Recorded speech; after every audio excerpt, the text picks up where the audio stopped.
We are finally back. After 1 week of me saying I was going to be back the next day, I literally caught the itis that night. I ate, went to sleep, and had been planning all week to stream again. But then it seemed like I got caught up with something, fell asleep. And then next thing you know, I woke up and just realized, damn, I should have streamed last night and just been kind of caught up a little bit. But see my boy Alex McGee in the building. I appreciate y'all coming in. My boy Game Head, in the building. Everybody starting to check in. But try to beat Bad Boys a little bit this time. And if I can't really get through it, we're gonna stream something else. But I got a lot of other games I want to stream. Actually, it's another game on the PlayStation 1 called Broken Helix. It had that guy Bruce Campbell that I had mentioned who played in the in that movie what's the name of that movie? Small Soldiers. He was the voice of one of those characters in that. And he was the voice of this guy who basically was trying to like infiltrate Area 51 in this game called Broken Helix. It's gonna be another one that I want to try out too. But yeah, but we definitely gonna try. You said you want me to stream Scarface. I could do Scarface. As a matter of fact, let me try Bad Boys a little bit, and if I get a little bit worn out from that, I'm gonna go and pop Scarface in there because I actually haven't played that game in a while, but I still remember it pretty well though. If I get a little bit worn out from that, I'm gonna go and pop Scarface in there because we will get started. A little inspiration for me.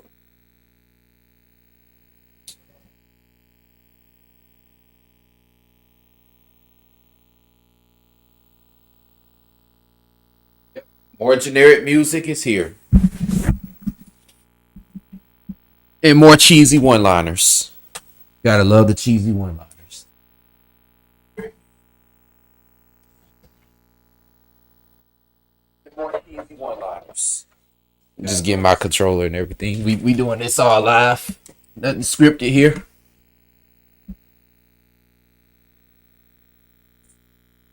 Getting my controller. Man, yeah, definitely do that.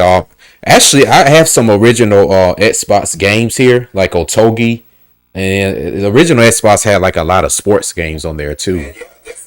Um, I wouldn't mind playing some original Xbox games, but I don't have one anymore.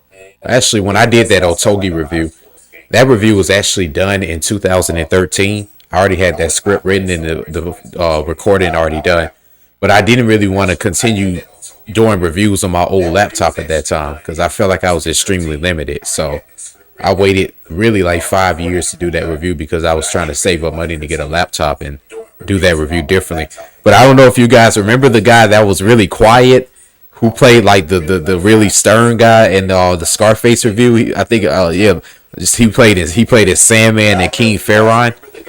That's my boy James Dawson. And that's the guy who created the logo that you see for Scorpio&Sebek. That was my roommate when I was in college, and he was originally supposed to be in the Otogi review. It was supposed to be like a sequel of Scarface, but like I said at that time, I remember I was editing Scarface on my computer. It was a nightmare. I was using an old compact computer. That thing was rendering real slow, processing. I said I can't do this no more, and I worked on my movie Mr. Clean's Dudes, which is on my Sebek Houdini channel. And did that, and I said that's gonna be the last project I ever work on with this computer.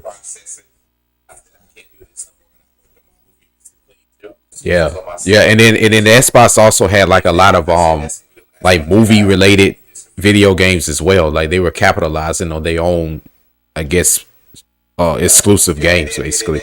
Because besides Halo, like that was really it for Xbox.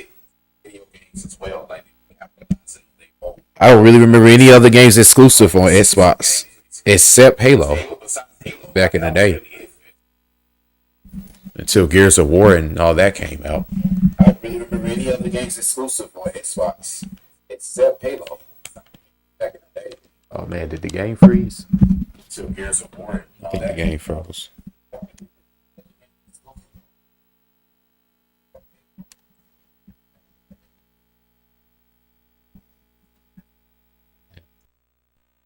We started.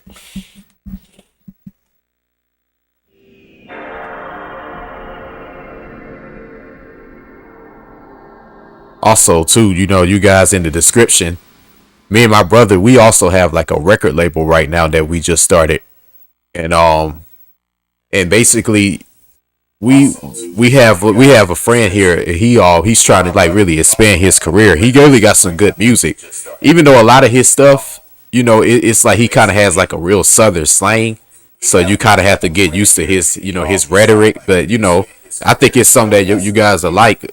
You definitely should check out our page. It's called Red Stick Records. It's in the description, so if you could go there and just check out some of his music. The artist, his name is pretty cool guy.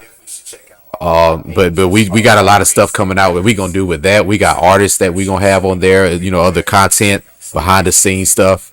Because I live in Atlanta, so y'all already know that's like the music capital right now.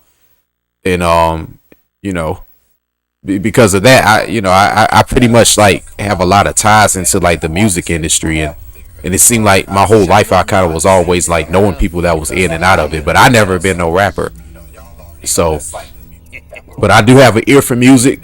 As you guys have heard in my previous reviews, I had the Tribe Called Quest. I've always been a fan of like 90s rap, and I always kind of like authentic rap, not like the whole. The little trap stuff is cool, but it's kind of like saturated. I like to hear stuff that's like original and like has its own theme. And I think that he'll be somebody that you guys can kind of gravitate towards, because he really does have his own theme.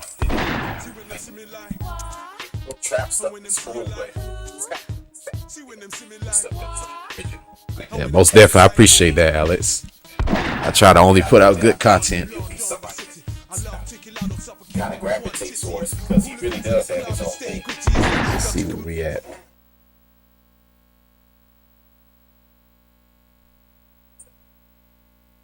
Most definitely, I appreciate that, Alex.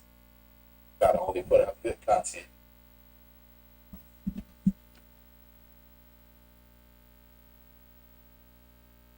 Boy, James in the building. Yep, we are live. Trying to see what's going on this Bad Boys Miami Takedown. I'm gonna try this one more time.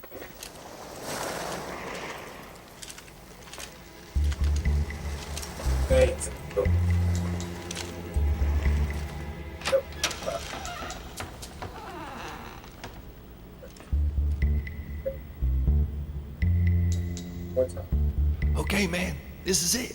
We got him. It's all going down right here. Got the whole crew. Careful, dude.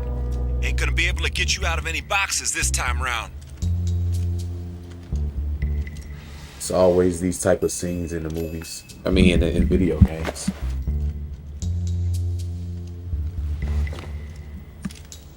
Yeah, man, this game, it actually really isn't that bad, to be honest. At the time I did this review, I was just doing that more for publicity, because it was already a lot of people that had done a review on that game. Really, they did a much better review than I did, honestly. I remember it was a dude named what's that dude's name? He used to wear like the shirt and the glasses like the AVGN. God, what's his name right now? You gotta sort that shit out, man. What is his fucking name? God, y'all, I'm sorry right now. Like, this is kind of fucking with me. It's a guy right now. If you type in Bad Boys Miami Takedown review, he was like one of the first ones, if not the first person to review this game, and bashed on it back in like 2007 or some shit. Oh, what's that dude's name, man? R2 Daz, that's his name. R2 Daz. This dude reviewed Bad Boys Miami Takedown. He did Scarface before I did. Shit, if anything, I kind of had modeled my review after his, but of course I had my own spin on it. But yeah, R2 Daz. What you waiting for? We gotta move. This dude reviewed Bad Boys Miami Takedown. He did Scarface before I did. Shit, if anything, I kind of had my review after his, but of course I had my own spin. But yeah, R2 Daz.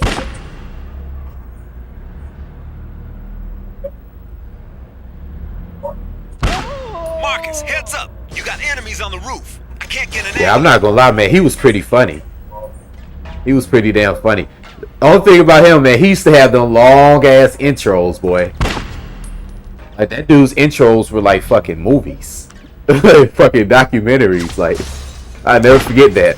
Okay, I was trying to make sure I didn't have no long intros like that in my shit. I really modeled my intros after the Wayans Bros.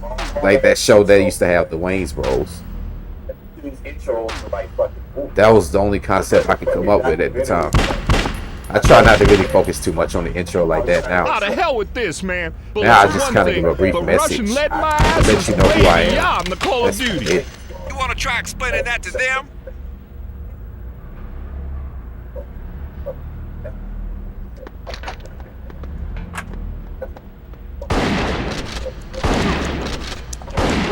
Okay, now nobody panic. I am not panicking.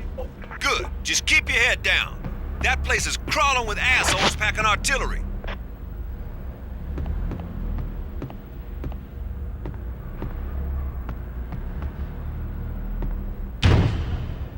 Yeah, but I ain't no hater though. That's one thing I'll say. You know, I got inspiration from a lot of other game reviewers online too. It wasn't just AVGN. I watched that guy Urinating Tree. He was the first game reviewer I had ever seen on the internet. I remember I had typed in USA Basketball. That was like a game I had on Sega years ago. I hadn't seen it in years. And he went in on that game. It was fucking hilarious. Then I saw he reviewed Jurassic Park. Now Jurassic Park on Sega, I mean it was a lot of them, but it was the one when you were running around and shit all through those platforms and all those different levels and stairs and stuff. That Jurassic Park game was fine. He reviewed that one. And yeah man, yeah, I remember that guy Urinating Tree was funny. You got Silent Rob. Silent Rob was hilarious. Used to watch him all the time, man. I feel why a lot of them start streaming because I mean, even with the review and stuff, it takes a lot of work to do that. I'm not gonna lie, and it's not really for everybody. I like doing it because, like I said, I've always been a filmmaker, but I do like streaming though. I'm not gonna lie. Streaming is pretty cool. Being able to chat with y'all and play the game and stuff. This is something I wish I should have been doing years ago.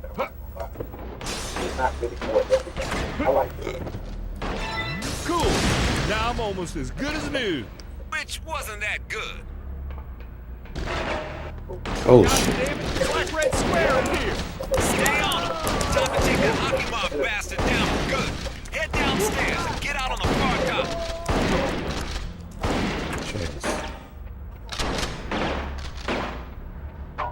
Oh yeah, little bag of high-grade, highly addictive, low-down shitty times.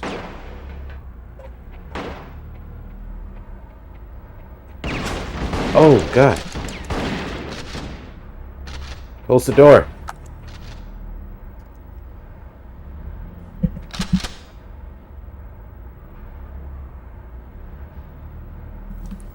Yeah, I mean shit, bring it back.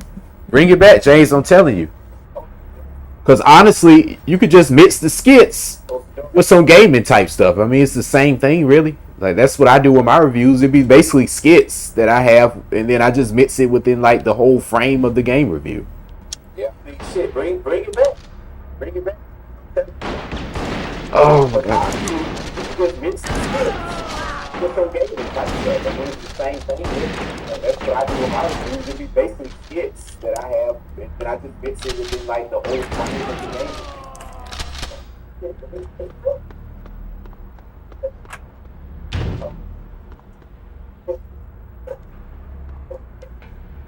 I feel like honestly, the gaming thing is where it's at right now because I mean, I'm not gonna lie. When I started this stuff years ago, I had no idea it was going to be at this kind of level.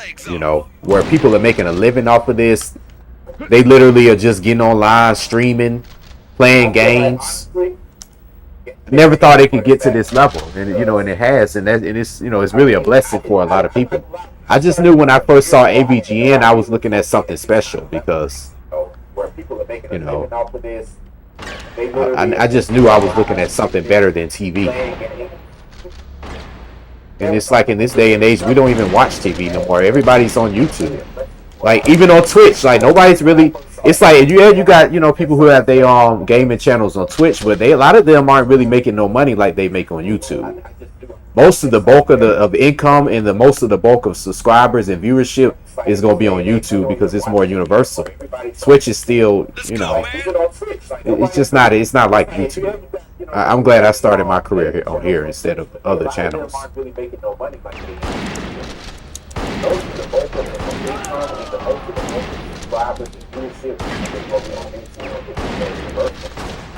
Man, I can't do it with the shotgun.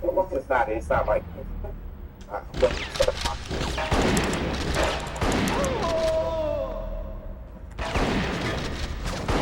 Ooh, nuts. That is nuts, y'all.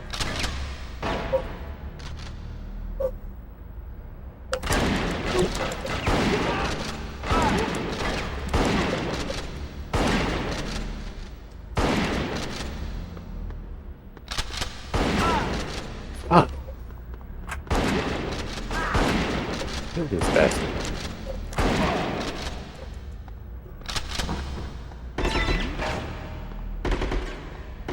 What?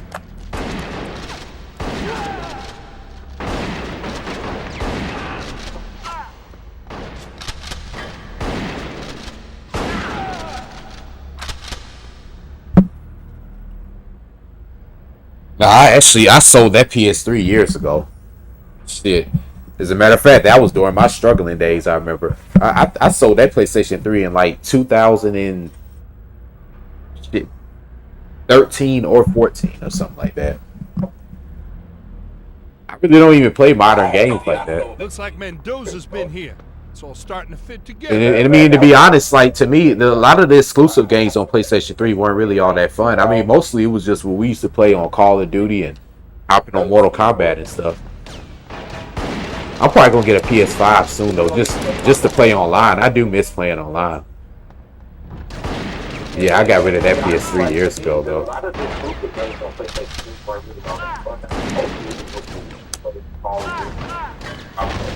Import this, asshole. I'm probably gonna get a PS5 just to play online. I do miss playing online.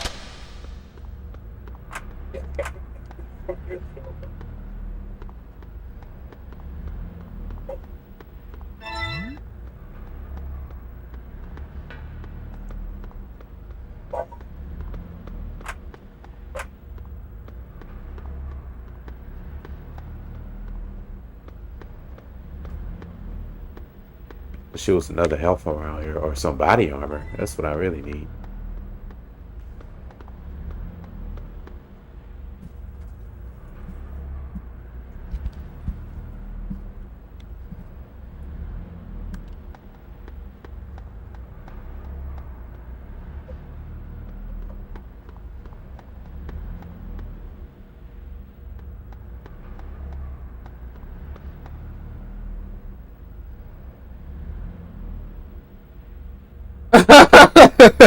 That's a great analogy. That's exactly how they are. Oh man, that's funny. I don't know, man.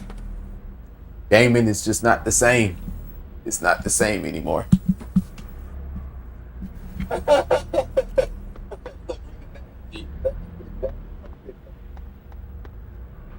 Oh, I don't know. Gaming is the same. And I can't say gaming isn't the same because I'm an adult now. Like, I mean, I still feel just as rejuvenated and as useful as I did when I was a kid.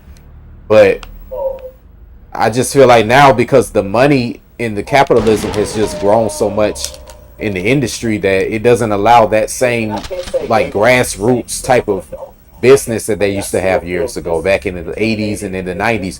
Because as we've said before, you know, it's only two systems out here. You know, what the PlayStation 5 and the Xbox S or whatever the hell that shit is. That's the only systems that's out here. Back in the 90s, we had like 7 different video game company systems and sports games. It was the same thing. Like, it's just one sports game now. Madden and 2K. Like, NBA Live don't even really count no more. But back in the day, it was like 7 different choices you had with football games and basketball and hockey games and baseball. You had so many companies making so many baseball games, man. I think anybody who grew up in the 90s had to have at least one baseball game on their system.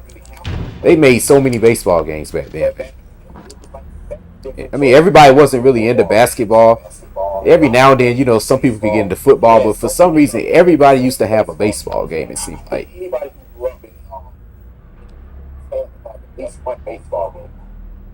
I see. Pity about the bloodstains.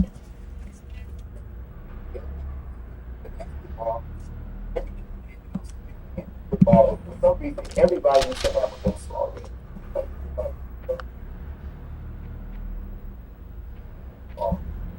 Yeah, and it's like I want to get excited about new games and get new systems, but I'm not gonna lie. I think the technology has just kind of saturated it to where it just is like evaporated all that excitement you could possibly get out of it that you used to have. Because, like I said, now the internet has just made stuff so out there. Like, you don't have to wonder about stuff anymore. Whereas back in the day, we would have to look in magazines. That's all these pictures you guys see on my wall. I'm gonna have to probably get a close up of it in a minute. But I got so many pictures in here on my wall of like all the different video game magazines that we used to have back in the day. Just the artwork and stuff.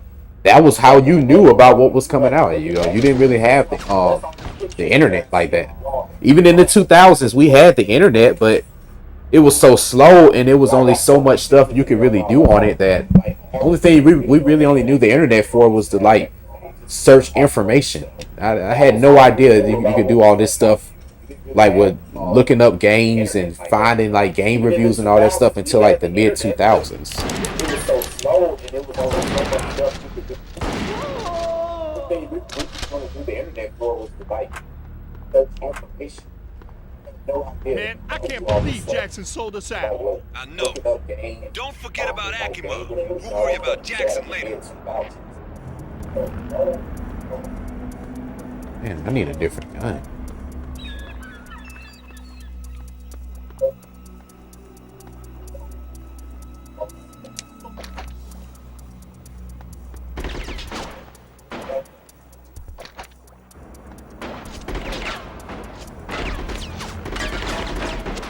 Mike, these Russians are starting to get to me. Hey, Pugski, shoot the other guy for a change. Say what? Goddamn, I should shoot you myself.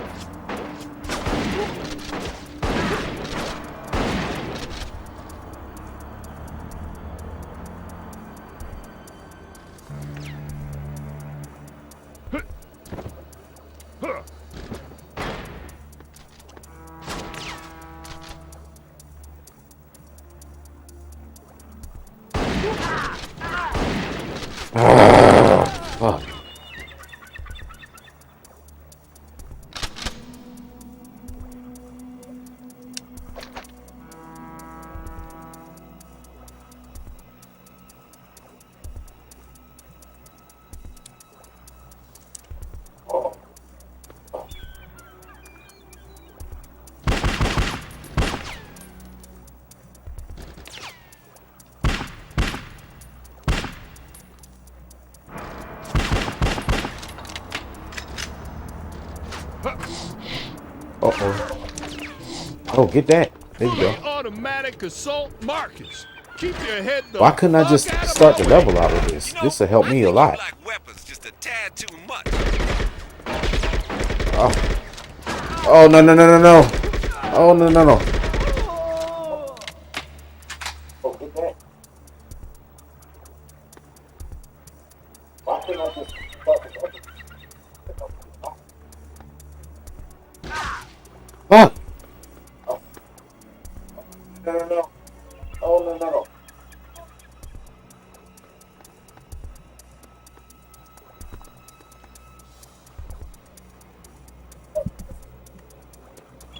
Man, I need some fucking help.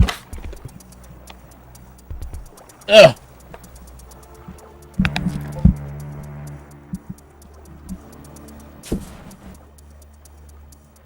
Come on, Marcus. Oh, there Make he me is. drag your Couldn't ass see the over here. fucker. Hey, I can't survive this shit. I'm getting some help.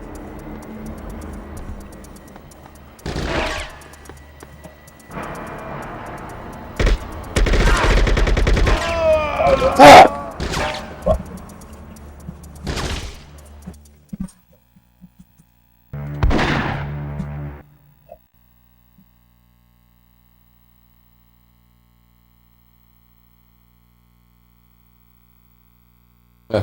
Yes, yes.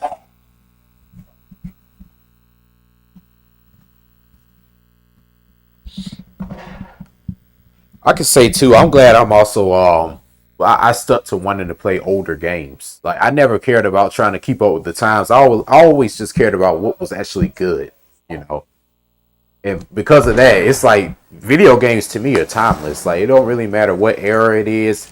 If a game is good, you can play it anytime. One of these days, it's probably gonna be like the longest stream ever. But I'm gonna stream Final Fantasy. I've been getting a lot of requests to do RPG and like anime games, and to be honest, I wanted to do those, but those kind of games are kind of hard to review because it's a lot of stuff you got to show in the footage, and then you got to do a lot of grinding as well. So, you know, I don't want to just completely just show that, but you know, honestly, I would like to stream Final Fantasy because I think the first 7 Final Fantasies, but I've never beaten any of them. I've never beaten any of them, and it's kind of haunted me. But I've seen the end of 4. I remember when I was in college. Remember we had a friend named Will, and I sat and watched Will beat 4. And that one was fucking amazing. I remember, but You're lying, Marcus. I want to beat that. I want to beat one of these Final Fantasies live. That would be I don't know what the amazing. hell's going on. You gotta sort that shit out, man.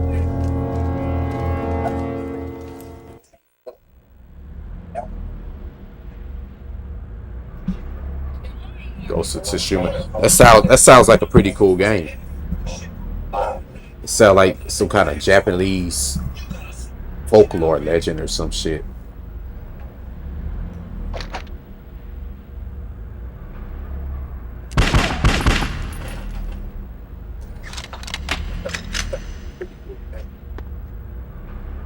Sound like Japanese.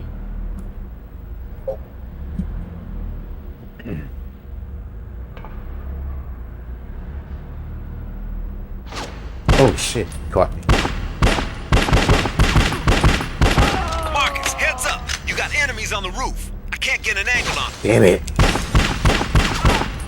Well, you need to learn to get a fucking angle, bro. They fucking me up. Ammo you packing anyhow? Nostalgia, amigo. Yeah.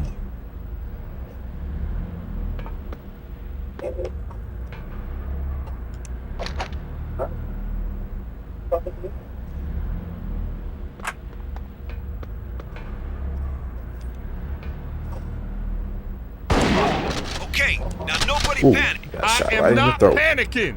Good. Just keep your head down. That place is crawling with assholes packing artillery. Mongolian. Yeah, that sounds pretty cool. That sounds like a good ass game. Now I have seen some games that got some really good concepts. Now, don't get me wrong, but Kevlar vest. whenever I've seen the Just thing games, for a like nice safe it walk looks to like Miami. something that Considering how bad your aim is, man, I have to agree. that they kind of focus on the theatrics a little bit more than the actual gameplay. Because like I said, my thing is if I'm gonna make a game, I'm gonna make a memorable game. I'm gonna make something that I'm gonna play 20 years from now and still have that same excitement about it as I had when I first played it. Like I feel like if you're not making a game like that, then you're not really. There's no point in making a game. Like last night, I was looking at the making of Killer Instinct, and what I didn't know, you guys, did y'all know that that Killer Instinct was basically derived from World Heroes? From the I'm pretty sure they did it based off of the Neo Geo one. But it was actually derived from World Heroes, like the same mechanics, the whole like combo thing and everything like that. That was derived from World Heroes and the character Dragon. Remember the guy I was using when I did that review? I had no idea of this.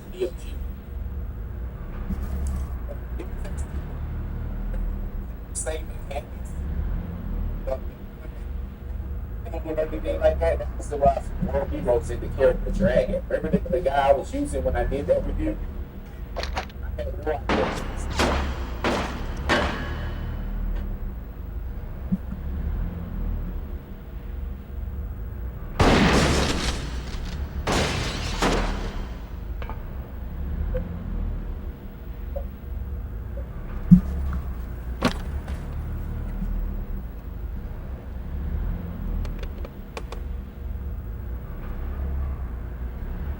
Yep.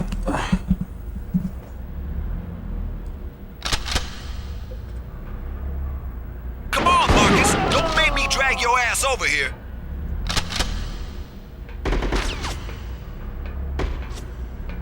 Yeah, I need that AK. Yep.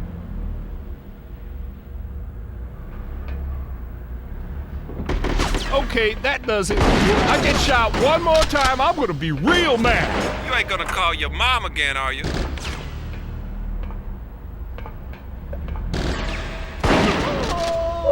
Import this, asshole. Cool. Now I'm almost as good as new. What's the matter with you? God damn it, it's like Red Square in here. Stay on him. Time to take that Akimov bastard down for good. Head downstairs and get out on the far dock.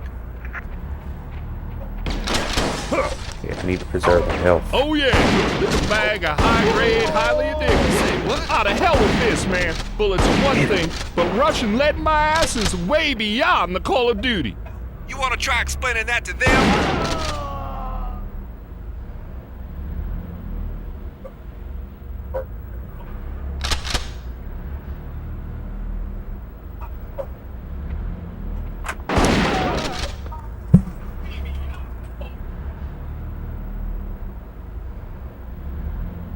Oh hell yeah, I remember Primal Rage. Primal Rage is also one of my favorite games of all time. Primal Rage and Streets of Rage in the arcades. That used to be the shit. Now I will say that when they released it on the Super Nintendo and the Genesis, it was butchered in my opinion compared to the arcade, because that's what I was used to playing, was the arcade version.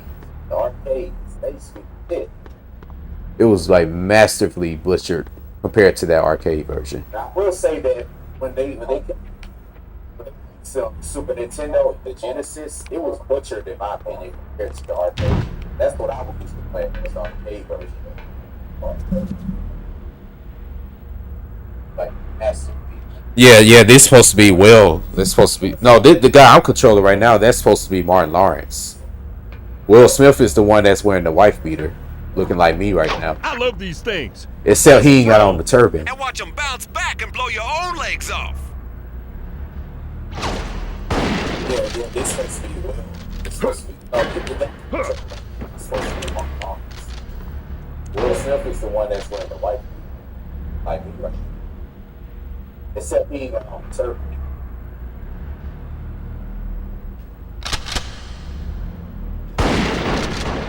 Nice suit. Pity about the blood stains.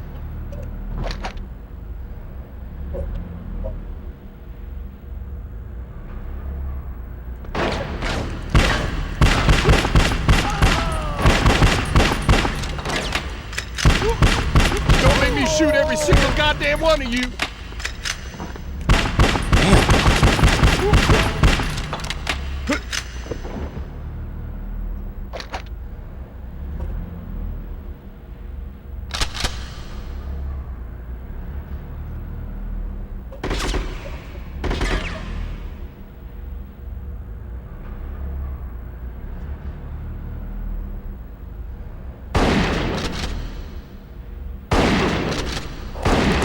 Mike, these Russians are starting to get to me.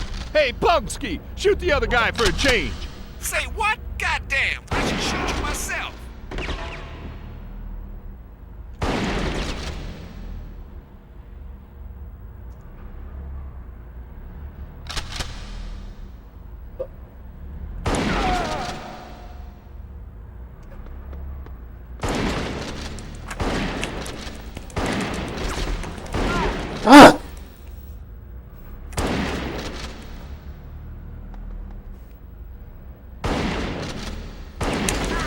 Bruh, this is ridiculous. Waste your goddamn bullets.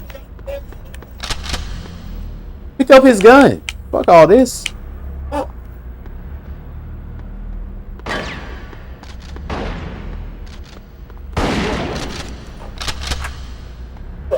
This is ridiculous.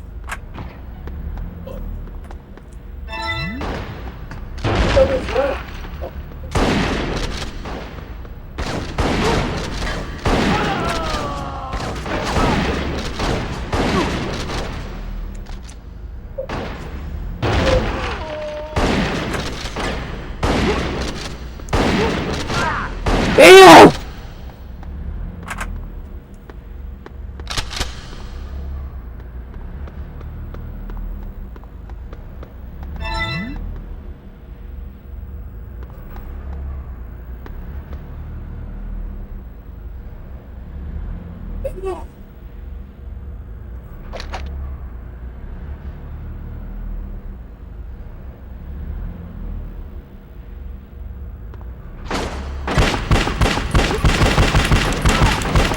Fuck!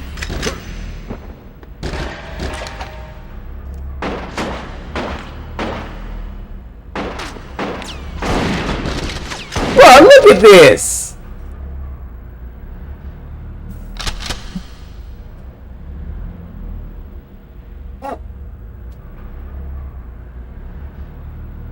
Yeah, this definitely is like Uncharted. It's your typical third-person action We shooter. gotta move. So really, Uncharted came from this, honestly.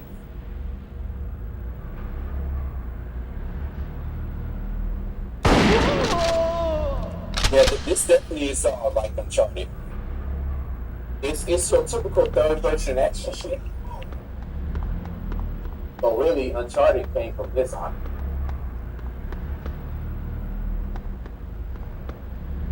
I mean, if y'all remember back in the mid 2000s, like this style was like the most popular style out.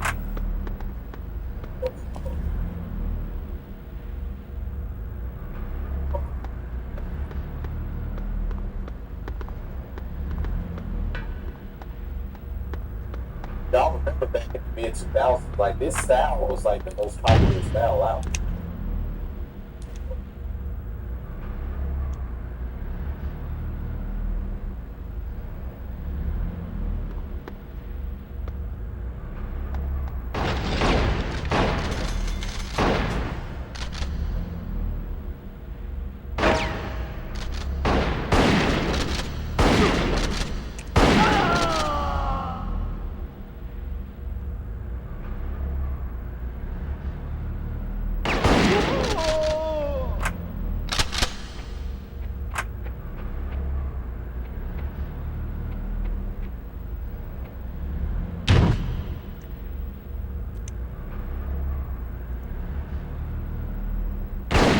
I got him. Don't sound so surprised. Must be good at this. Damn, look at this flipping fucker.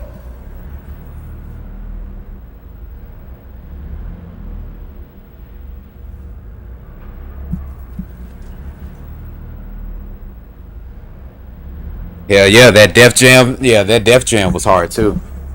Come on, Marcus. Don't make me drag your ass over here. But I'm not gonna lie, in the mid 2000s, I was mainly playing games like this in Mortal Kombat primarily. I didn't really have that many games on the PlayStation 2 because the games were expensive back then. Yeah, that Def Jam. Yeah, that Def Jam. It was only so many damn lawns you could cut before you had to use that money for lunch or some other type of shit before you could buy video games.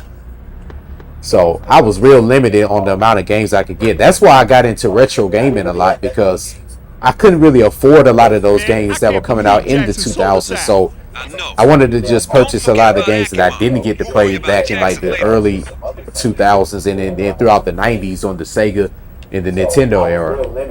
And then throughout the 2000s, that's all I was playing was like older games, and kind of carried that on all the way to this day. Just kind of wasn't really into modern games like that, even in those times. But those games are considered classics now that were coming out during that time. I guess we've just gotten that old that fast.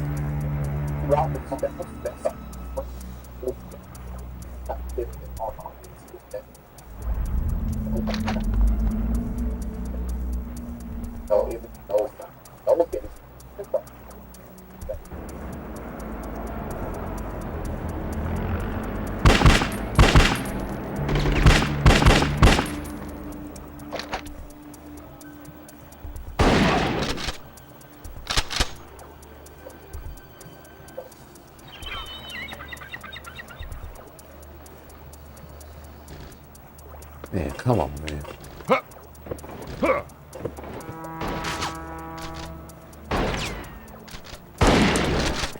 Next shot.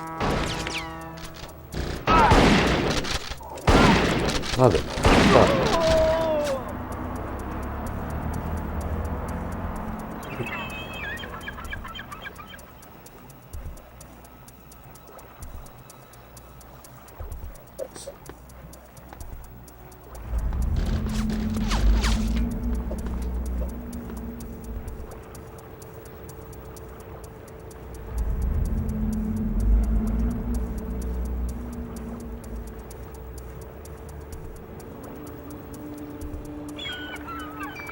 And they didn't even leave me the AK? Oh, I can't do this part now.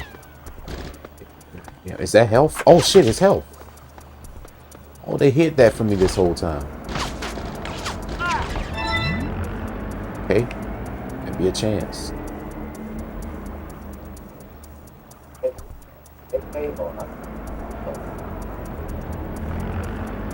Oh shit.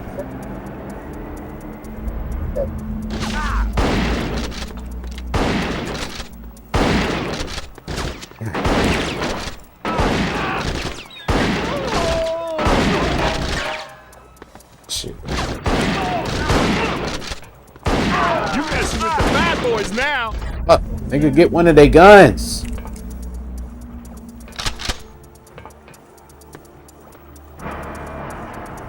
Oh, the health was pointless. You starving and you drinking water, man. It's like that ain't really helping the problem.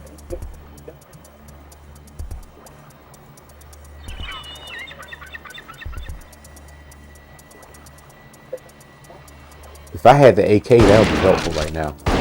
Not in my town, boneheads.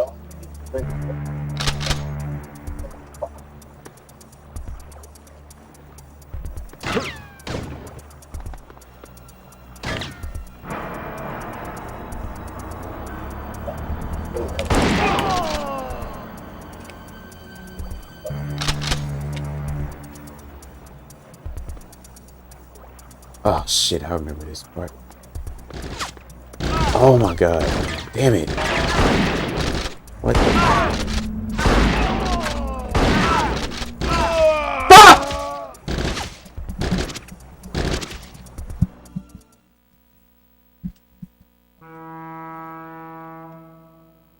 I'm not gonna lie, yeah, I did. I thought the body art the barrel was body armor too.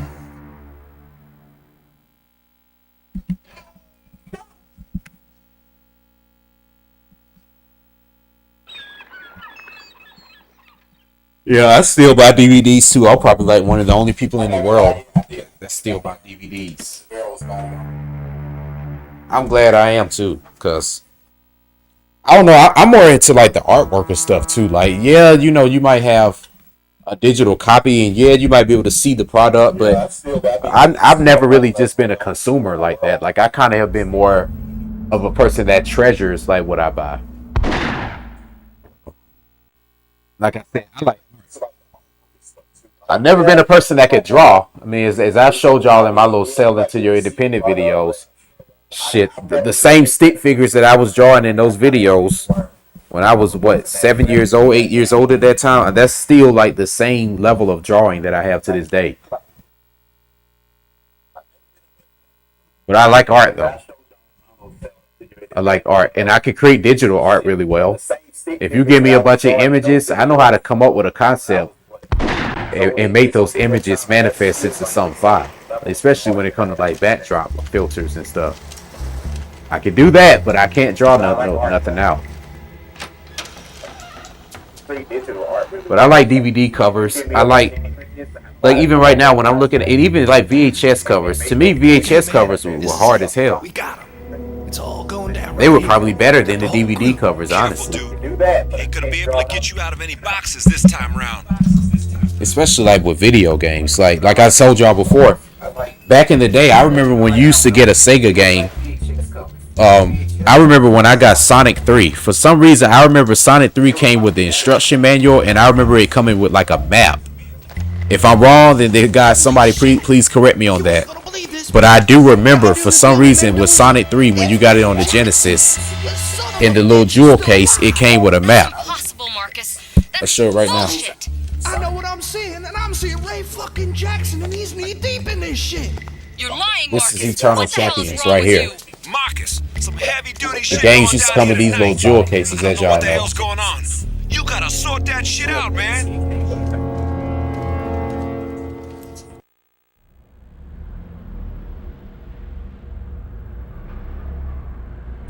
It's the back of Eternal Champions. Yeah, these things used to be hard, man. I love these things. And they weren't cheaply made either, you know. Quality is still good. I mean, this case was from 1993. It's damn near as old as I am. Man. It's still in good quality.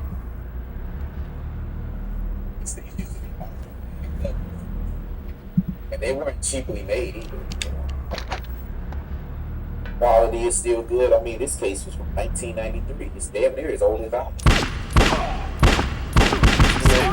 Marcus, heads up. You got enemies on the roof. I can't get an angle on them. You spraying bullets everywhere today. Still not getting any at home? Nope, I'm not. I've been jacking off like a damn rabbit. Just about to kill this fucker. You trying to write your name with bullet holes again?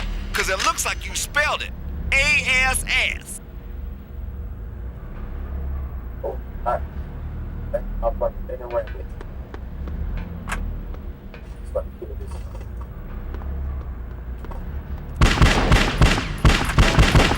He's lying.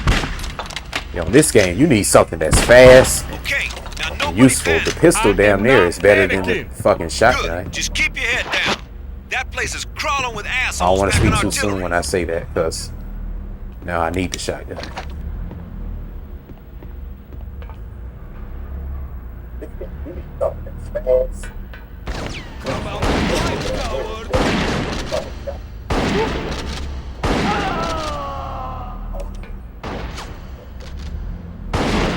Okay, that does it.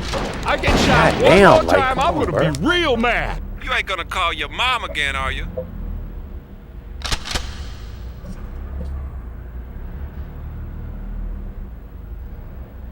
Yeah, I mean, I think what happened to making the production of all durable cases and those jewel cases and all that, they got just cheaper with the production.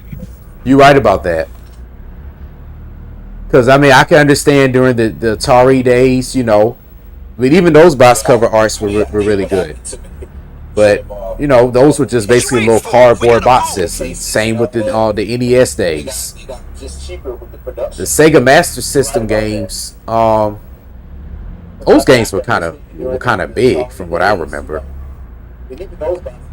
But that's when they started, you know, caring a little bit more about it. But when the Genesis came out, that's when, you know, that's when it was about collecting the covers and all that stuff. Because I ain't gonna lie, man, those jewel cases lasted. And then when the PlayStation came out and we basically had like CD covers and stuff, man, I hate it. I don't know why, but I never really liked the PlayStation 1 jewel cases. I never liked them. I was so glad when the PS2 came out and they had the boxes again. Those PlayStation 1s, I remember we used to step on those shits by accident, end up cracking them, end up dropping them and stuff. I never liked those PlayStation 1 jewel cases. How the hell is this, man? Bullets are one thing, but Russian lead in my ass is way beyond the Call of Duty. You wanna try explaining that to them? You trying to write your name with bullet holes again? Cause it looks like you spelled it. A-S-S.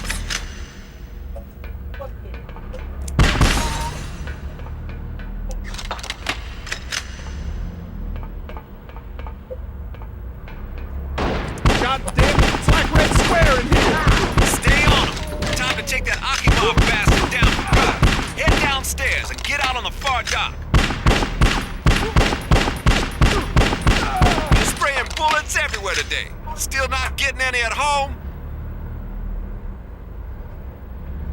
I think out of all systems though, yeah, between the PlayStation 2 and the Sega Genesis, those probably had the best like production covers and stuff out of all systems that I played. I might be wrong. It might be some out there that I might be forgetting right now.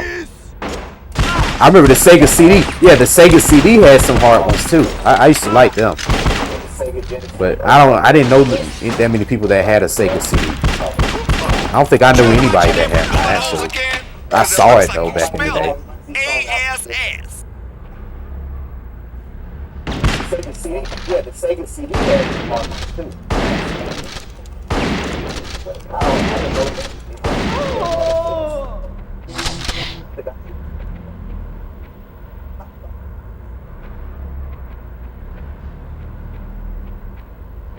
So it asked me to pick up something. What's it asking me to pick up?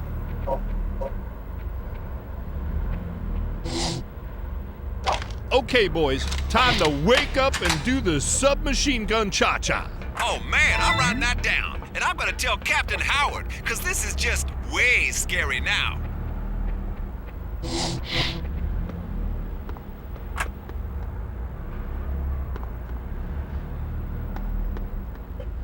might be my only chance at doing this.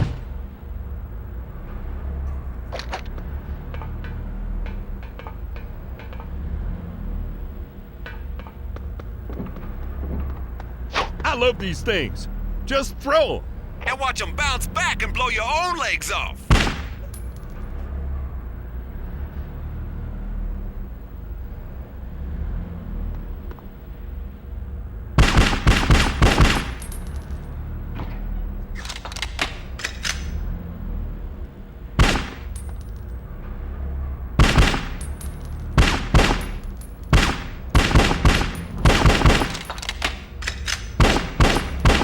Yeah, where the hell did he come from?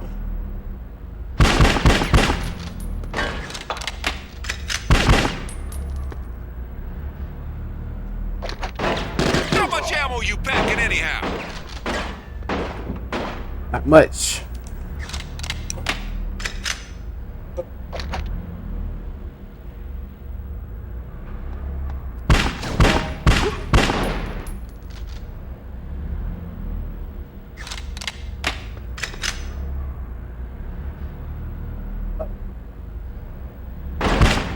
Mike, these Russians are starting to get to me. Hey, Pugsy, shoot the other guy for a change. Say what? Goddamn, I should shoot you myself.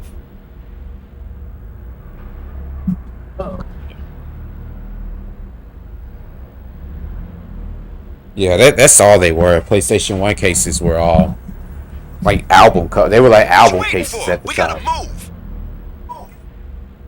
Matter of fact, that's how we used to use it. I got some over here like that to this day. Like back in the day when we used to burn CDs and stuff, I remember you would go get those little cheap little cases. You could get like 25 of them for like $10. Those little cheap little slim ass Marcus. jewel Don't make me cases. drag your ass And I remember over I used to have like all my PlayStation 1 games in there. 'Cause I used to crack so many of those fucking cases. Cases, get like 25 of them for like $10. I used to have like all my PlayStation 1 games.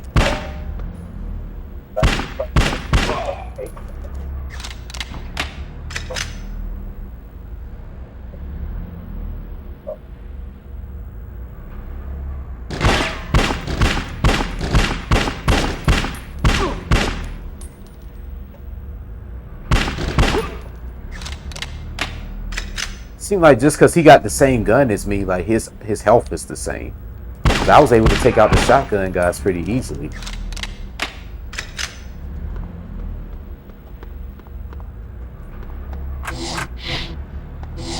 Gonna do some major damage with this baby. Yeah, but to who? Alright, let's go back to the subject. Like that shit was working better.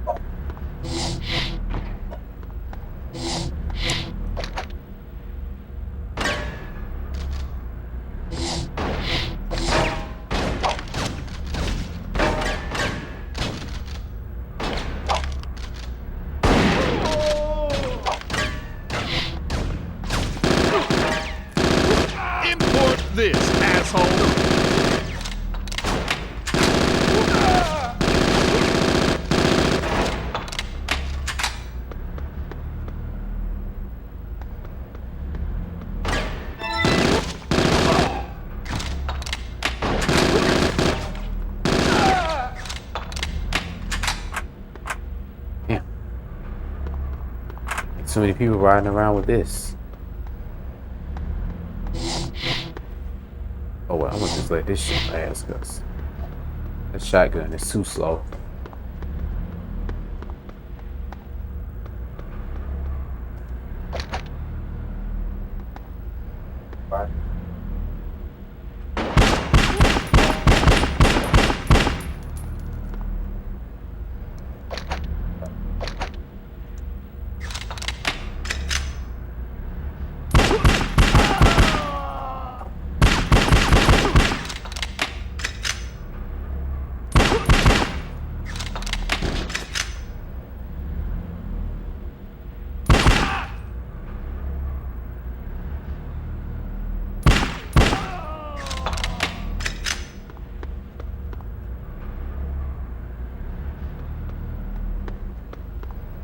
Damn, I wish this health was an armor.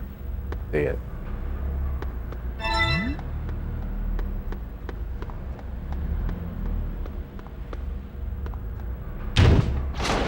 Ah, son of a fuck.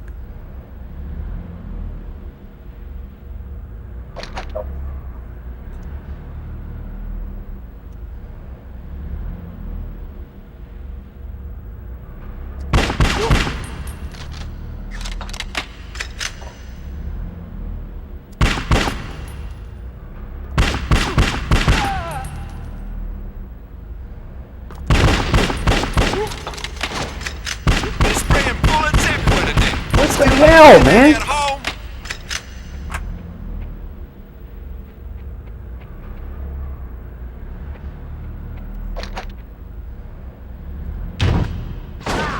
Bro, come on, man. Nice suit. Pity about the blood stain.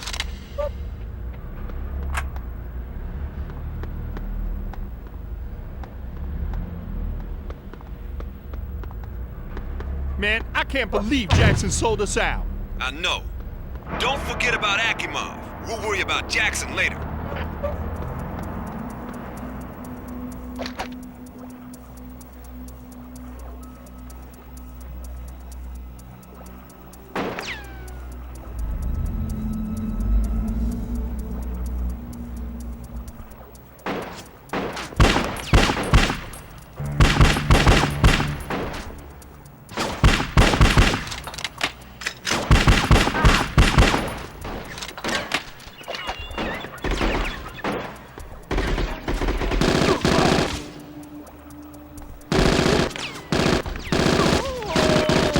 Don't make me shoot every single goddamn one of you. Huh. Huh.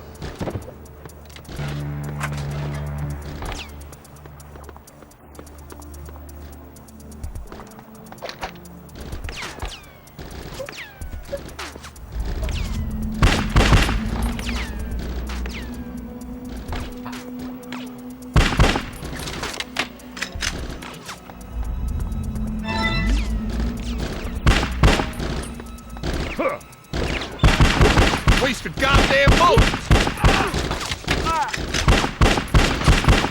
You trying to write your name with bullet holes again? Because it looks like you spelled it. A-S-S.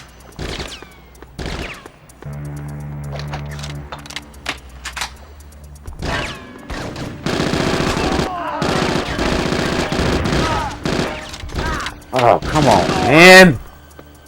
Damn it.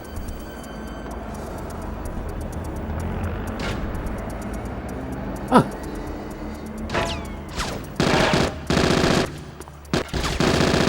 You messing with the bad boys now.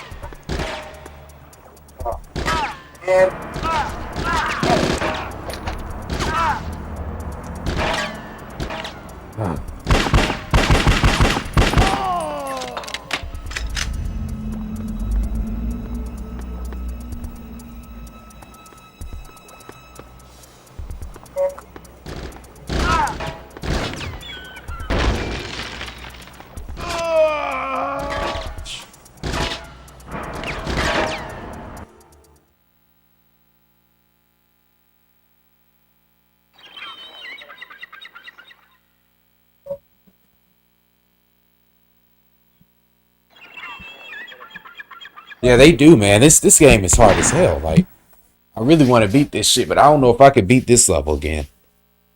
It said hint headshots will kill instantly. Yeah, but not when you got a fucking shotgun and you got to run around with a fucking water gun as a pistol. This game is hard as hell. I really want to beat it. I don't know if I could beat this level. It said hint headshots will kill instantly. Yeah, but not when you got a fucking shotgun. You got to run around with a fucking water gun. That's cool.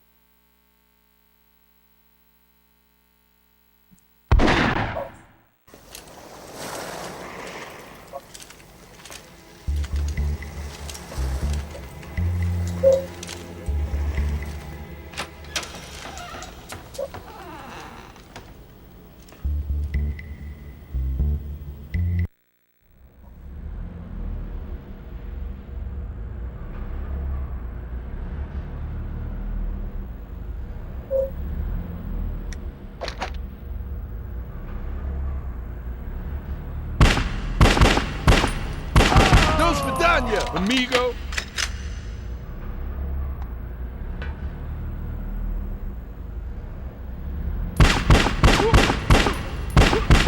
Marcus, heads up. You got enemies on the roof. I can't get an angle on them. How much ammo you packing anyhow?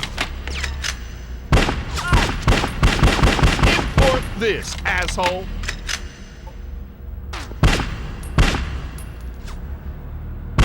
You're spraying bullets everywhere today. Still not getting any at home?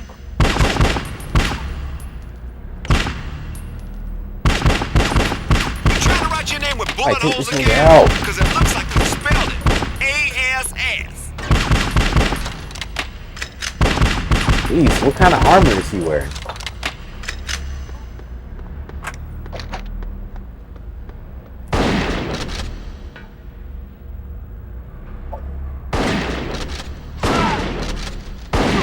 Okay, now nobody panic. I am not panicking. Good. Just keep your head down. That place is crawling with assholes packing artillery. Jesus Christ, is it? Okay, that does it. Why the hell did they decide to go just with them two? Real man. I should have You bought ain't the gonna whole call squad your for mom this. again, are you?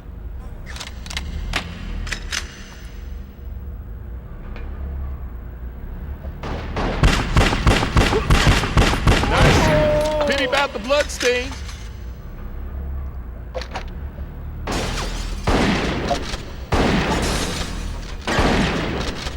Why am I doing this with the shotgun? I need that fucking. Don't make me shoot every single Need that goddamn one AK. of you. How the hell with this, man? Bullets are one God. thing, but Russian lead my ass is way beyond the Call of Duty. You wanna try explaining that to them? No fucking sense why you would go on this mission with a fucking shotgun. Get his gun. Get his gun.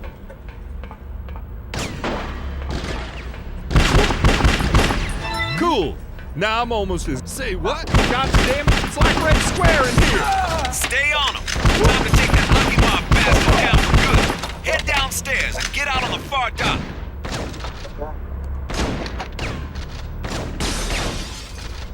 It's selective. Like, it's like sometimes you can switch and get the gun, and then sometimes you can't. Like, what the fuck can I do and not I do? should shoot you myself.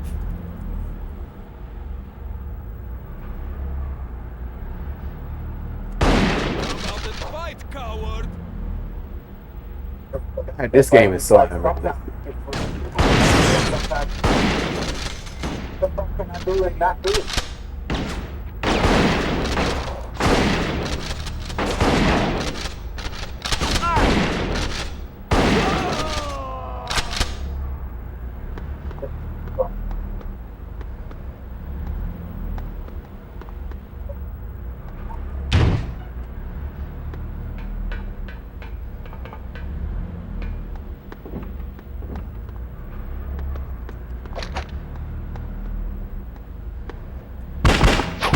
I love these things. Oh. Just throw them. And watch them bounce back and blow your own legs off.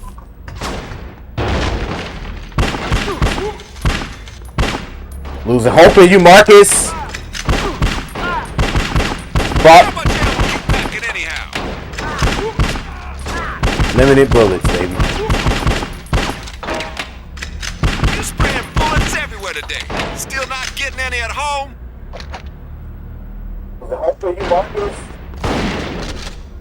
Wasting goddamn bullets. Damn. Oh shit.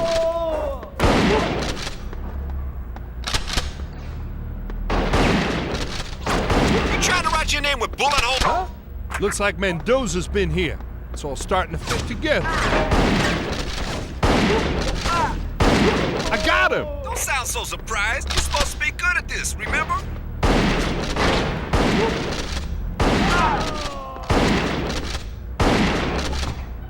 How much ammo you packing anyhow?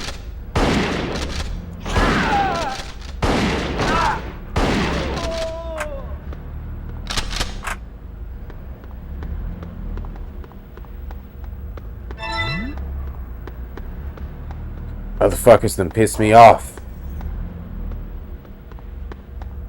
Why can't I get one of their guns? I need that AK. Like, this game is selective on when you can switch weapons and shit. What the hell kind of shit sense does that make? I should be able to pick up the gun after he dies. That motherfucker wasn't born with a gun in his hand.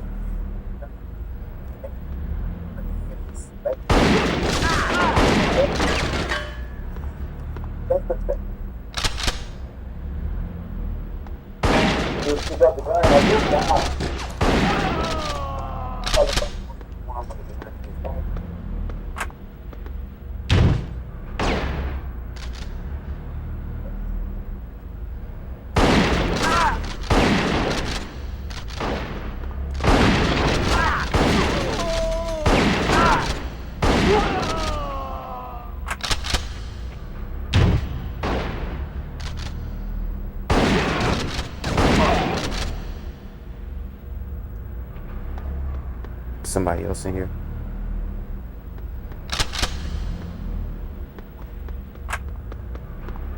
Man, I can't believe Jackson sold us out. I know. Don't forget about Akimov. We'll worry about Jackson later. Worry about what suit y'all about to bury me in a minute. Yeah.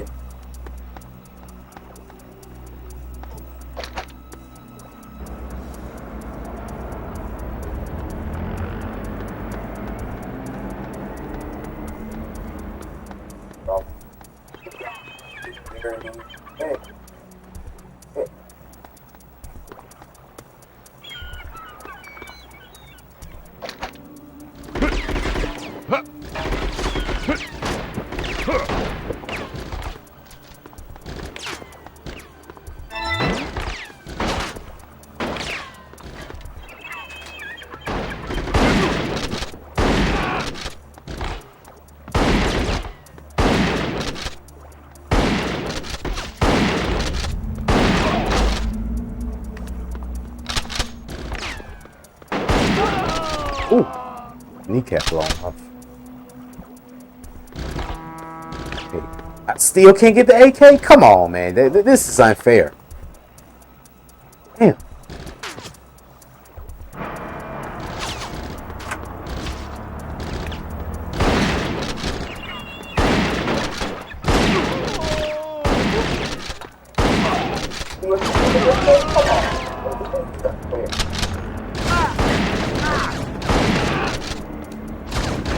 Fuck y'all. Bad Boys now. Come on. Alright, fuck this. Somebody put in Scarface. Give me a second, y'all.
My fat ass over here eating during my live and shit.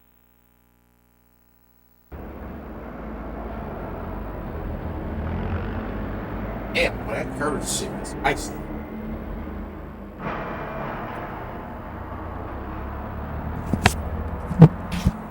Still.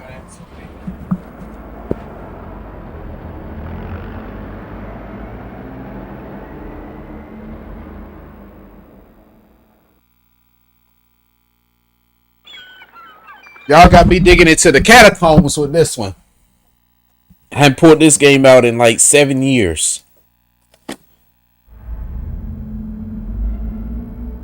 It's about to be so much dust and bats and spiders and shit coming out of nowhere.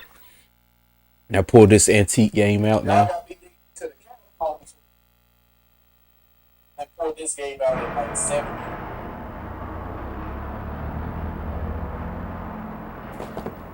About to be so much dust and bats and spiders. This.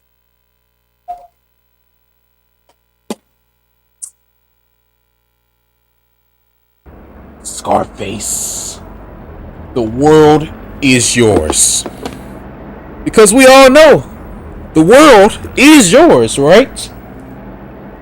I'm going to need you to review this game. If you do so, Sandman will spare your life. The profits will return. And all will be well. But if you don't, Sandman's gonna have your fucking head in 2 days. The profits will return. It all will be well. But if you don't, Sandman's.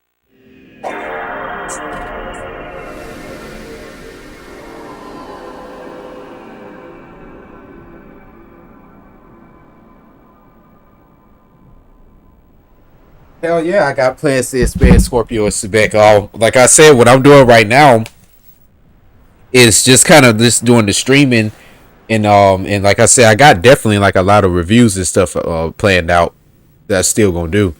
But I also got like some short films that I'm gonna be working on and documentaries and stuff I'm gonna be doing too. And along with my brother, like we're gonna be working on this record company, so I'm gonna be doing stuff behind the scenes with that as well. But all the stuff I'm doing is gonna have the name Scorpio&Sebek attached behind it. You know, as I mentioned to y'all before, I'm gonna have the Scorpio&Sebek Sports. You know, that's gonna be coming out pretty soon. As a matter of fact, since the summer is coming up, that's really when I wanted to plan to launch this. But hell yeah, I got a lot of stuff that I want to do to expand Scorpio&Sebek. It's all gonna come. Scorpio&Sebek Sports. It's all gonna come slowly but surely. Matter of fact, let me just give y'all a glimpse into Scorpio&Sebek Sports. It's actually like right now because of the COVID thing that kind of makes like things a little hard to do with everybody like having to be together and stuff. So I was gonna do a basketball. I was gonna have like this basketball league in my old community in Riverdale, like where I'm from. Like that's gonna be one of the things I plan on doing. But like I said, because of this COVID, we kind of gotta wait for stuff to die down with that, and you know that's when I'll probably be able to get into that.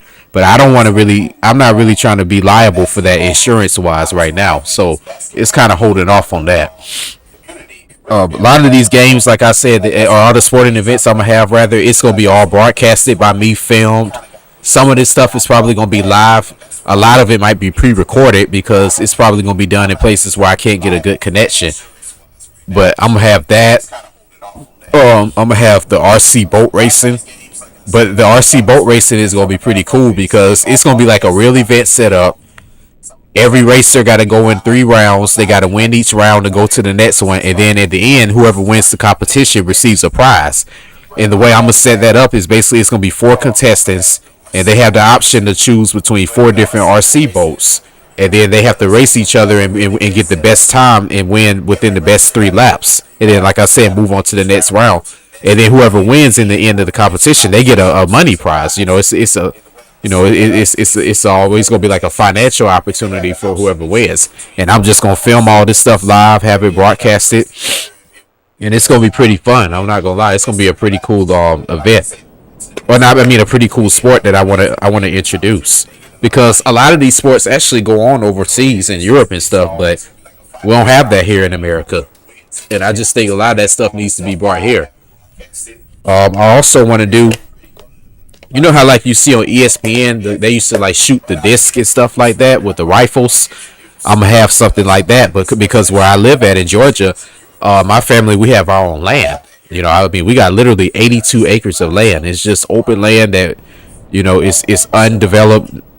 All forestry, and I could create like a shooting range on it. And what I plan on doing is to have like a shooting range there, and then film competitions with that, and kind of have the same thing with the RC boat racing, where it's a prize with some money behind it, and of course, bragging rights and stuff. People that have their own choice of different rifles they can use to compete with it, and I'm like I said, I'm gonna film that, put all that stuff on YouTube. So that's also one of the other sporting events I'm gonna have with Scorpio&Sebek Sports, besides basketball, RC boat racing, and then like I said, the rifle range, and shooting gallery. Also have yeah, you said self-publishing an idea. Well, I mean, yeah, I mean, shit, everything I'm doing, it's gonna be all under my brother's company, because him and his friend, they have a publishing company already.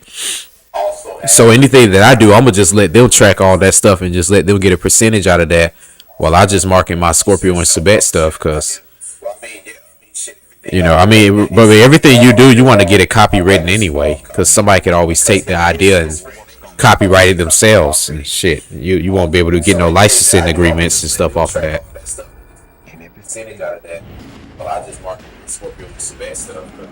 Yeah, like I said, like with books, I don't really plan on doing a book. Like I said, I'm more of like a film guy, because a lot of that stuff, it just takes a lot of work and a lot of effort and a lot of money into it, and you might not receive the type of benefit you want from it. I just never really was into like writing a book like that. Kind of been always more of a movie guy. So what you'll see from Scorpio&Sebek will be more like films, like short films, probably like between 40 and 45 minutes. Documentaries, like I said, behind the scenes stuff, that I'm gonna be doing within this little music entertainment stuff. And then of course the streaming and the game reviews. That's pretty much mostly in the, of course, Scorpio&Sebek Sports. But that's mostly what I'm gonna be focused on right there. Try not to go outside the range of that, because that's stuff I'm actually interested in and have a enjoyment for. So that's what I stick with.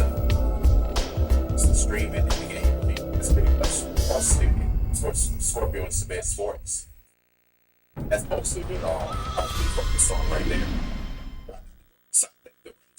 That's stuff I'm actually interested in. So that's what I stick with. Yeah, and it, honestly, with a lot of these ideas, like I said, these were always ideas I kind of had in the back of my mind. It's just that now I see it's the time to do it, because, I would have had to get a TV deal to do all this kind of stuff. But now I have a following a little bit on YouTube, and I have a platform I can do it on.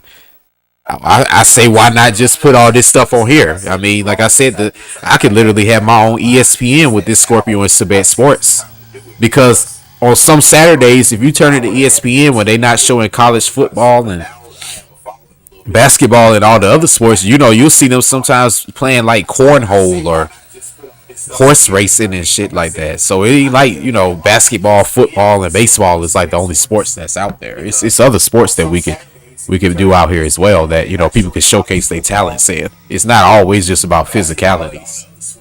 You see them sometimes playing, and Scorpio&Sebek Sports is just gonna be kind of my thing with that. So it ain't like, basketball, football, and baseball is like the only sports that's out there. It's other sports that we can do out here as well, that people can showcase their talents in. It's not always just about physicality.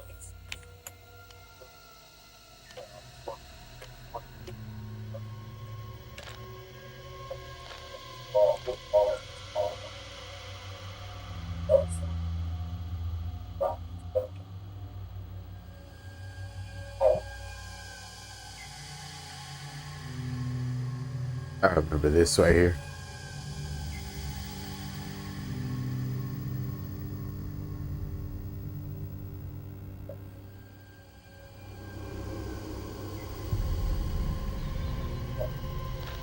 Now that we sitting here playing Scarface, to be honest, you was mentioning you know, my plans and stuff.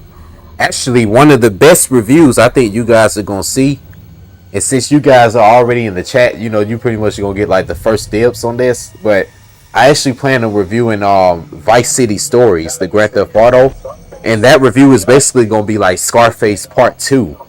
I'm basically in that review gonna play like Tony Montana when he lost everything and he had to start all the way over, and I'm gonna have my skits and everything like that. But in this review, it's gonna have other actors and actresses and stuff in it though. Like I know in the original review, I had my two roommates. I had my boy Dan Martin. He played in that movie I did, Mr. Clean. He was the guy that played Sosa, and I still want to have him as Sosa. You know, it's kind of hard to get in contact with him, and you know, and that guy right now, man, he done got married and he got a kid, like, you know what I'm saying. So he might not even be the same Dan that he was when we were doing these videos. And I told him, I said, look, dude, one of these days you gonna be known for this, dude. Like, even without me even, you know, being around, like, people gonna be like, hey, weren't you that dude in the Scarface review with that frustrated game reviewer guy? And like I said, I really would like him to play Sosa, but Sosa is gonna be back in this review. Sandman's not gonna be back because, like I said, the guy who played that, he's in LA right now. But yeah, like that review is gonna be fucking amazing when that one come out. Vice City Stories. Like him to play Sosa, but Sosa is gonna be back in this. Sandman's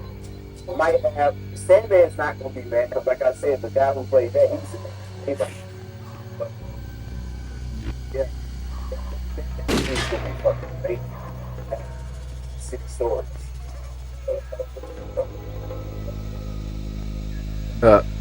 I'll sit here running. I'm thinking I could do the little dodge roll like on Marcus. Keep forgetting that we in a whole different element now. We actually got good controls here. They actually aren't so damn jittery.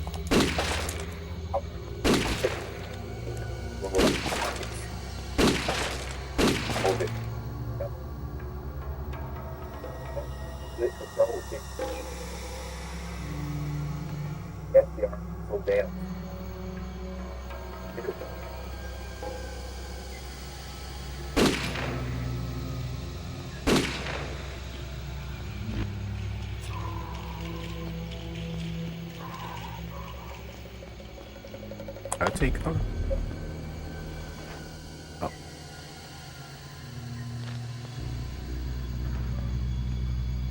You don't even really need to use this when you playing this game because most of the combat you have is in like open space. You don't really have the option.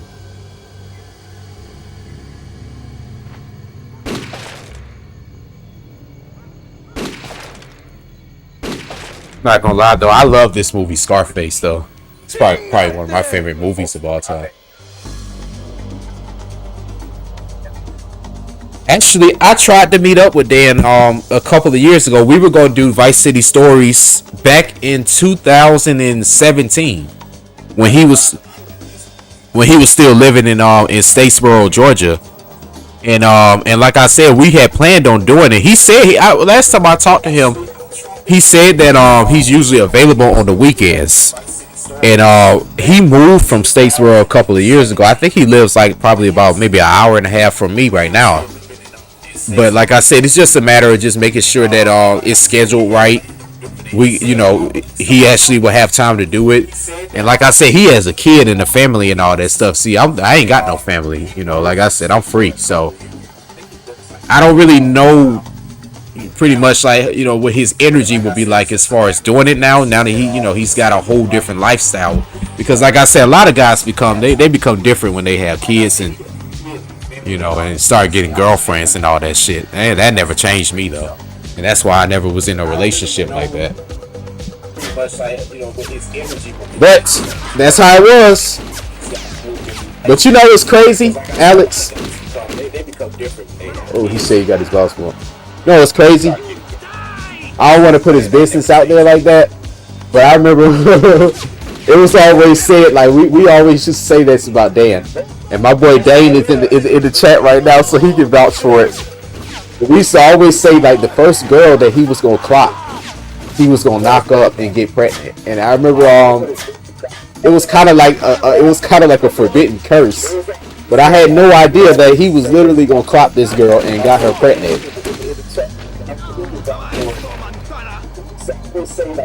Which is a good reason why you should wear condoms and not jump in situations too fast. I mean, that guy's 2-3 years younger than me, and already got kids, and I'm like,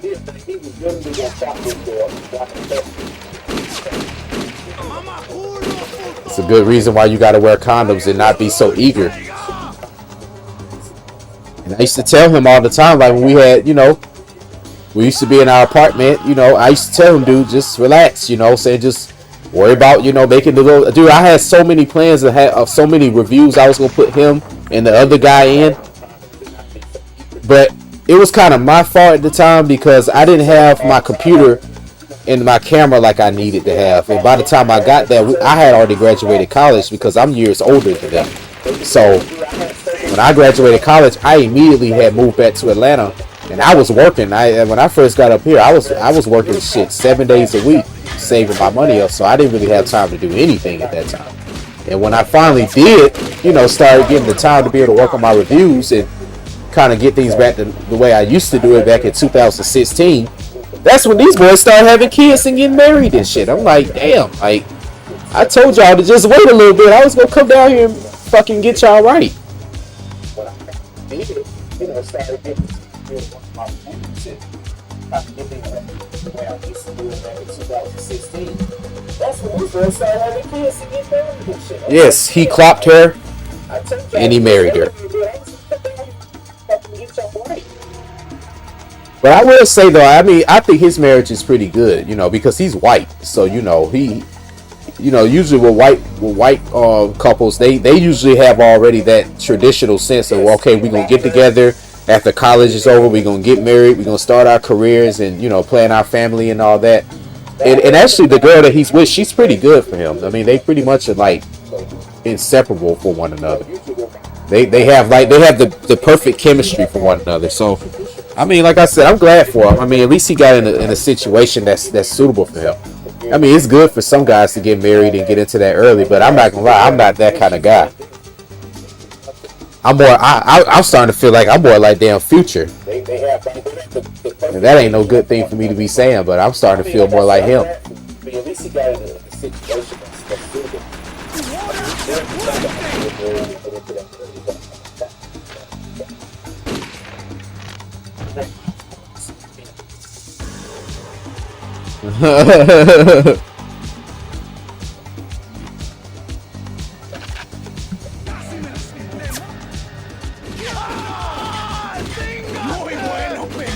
But I will say that he understood himself pretty well, so he didn't just jump into a situation just because he was getting sex. I will give him that credit.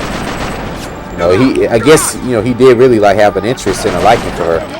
I do know last time I talked to him, he told me that girl ended up becoming like a teacher. So she got her master's degree and eventually moved on into a career.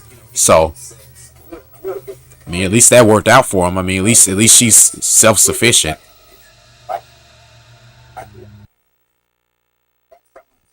What happens when the world is yours? Becoming like a teacher, so she got her master's degree and eventually moved on into a career. Just remember, so I only tell you one time. She's self-sufficient. Don't you ever try to find But I feel like Tony Montana.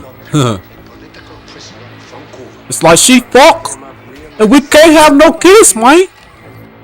Is this what it's all about? Fucking, sulking, drinking, huh?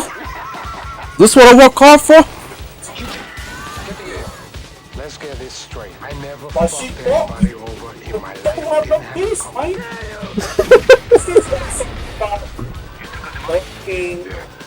I got the Yale. Like this big. I said be happy with what you got. You be happy. Me, I want what's coming. Or what's coming to you. The world, and everything in it. This country, you gotta make the money first. Then when you get the money, you get the power. Then when you get the power, then you get the woman. That's right. Lesson number 2. Don't get high in your own. Yeah, you know, I mean, honestly, you know, I don't mean to sound too misogynist because I get bashed all about this enough. But I mean, women only really have so many choices for jobs out here. It's either they gonna be in like education, they gonna be in nursing where they wiping some old man's ass and cleaning warts and shit off of his ass, or they probably like doing some type of secretary or hospitality type of work. But I mean, y'all know good and well, just like I know. If you know, especially if you're out here in the workforce, man, these women do not be working hard at their jobs. Not all of them now. Now, don't get me wrong. It's a lot of women out here who work very hard at their jobs. But as far as like the young ones, it's a lot of them that don't be doing nothing, man. Man, I remember when I used to work at McDonald's, like literally, man, some of them girls literally used to be just up there prancing around, getting guys to wash their, like when we used to have to get out of there late at night. And all of them damn dishes and shit used to be crammed up in that dish area late at night. And everybody had to be, you know, responsible for their shit. The girls used to get some of the guys up there to wash their dishes for them. And just do all the work for them while they was at their job. Just because of the idea of them possibly getting some pussy for this girl. They would go in there and be literally working hard for themselves. And doing all the work for this other female up there. It's just sad.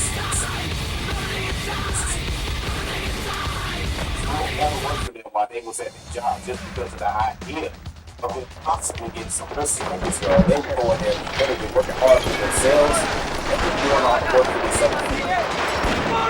Wanna play games? Tony, open the door, Tony! Fuck. You motherfuckers wanna play what? Huh? Say hello to my little friend!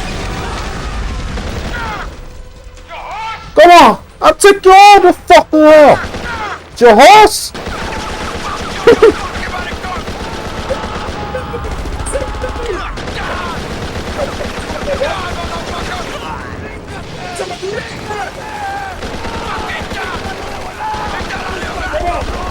You think you can take me? You need a fucking army, you're gonna take me? Yeah? Your horse? I'll take you all the fucking hell!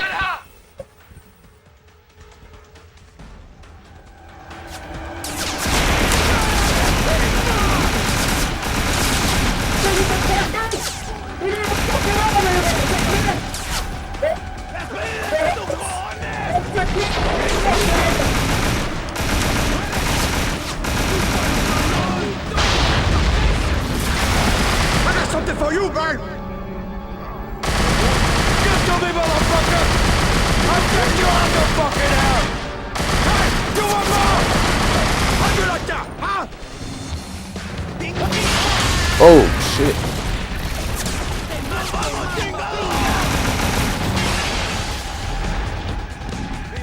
Fuck. You wanna fuck up my house? I paid too much money for this fucking shit. All these dead fucks wanna lay around and fuck up everything I work hard for.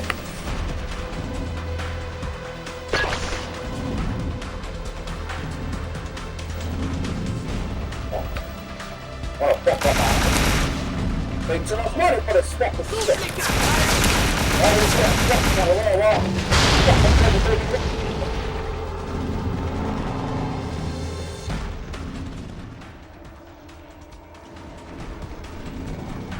Tony, come on, man. Jesus Christ, they're everywhere.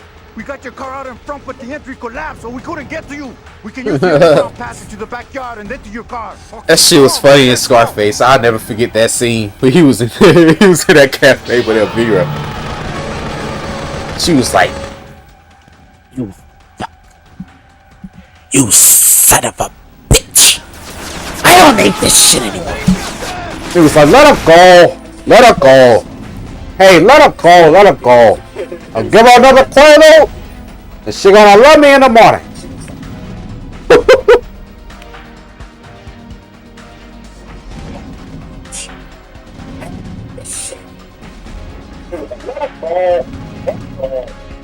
Hey, let him go. Because I love him.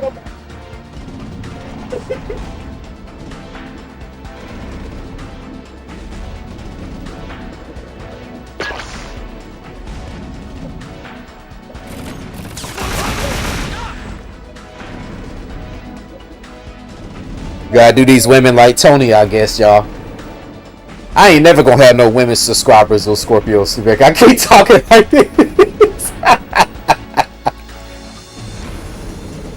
Uh-oh, we got the Bad Boys Miami Takedown wall cover. We got enough practice on this. Gotta do these women like Tony, I guess, y'all. I'm never gonna have women subscribers on Scorpio&Sebek. I keep talking like this.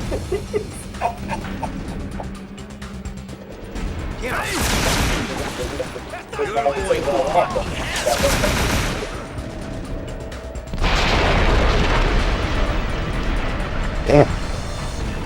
I would be fucking pissed if I were him. I mean, he still got to pay a mortgage on this fucking house.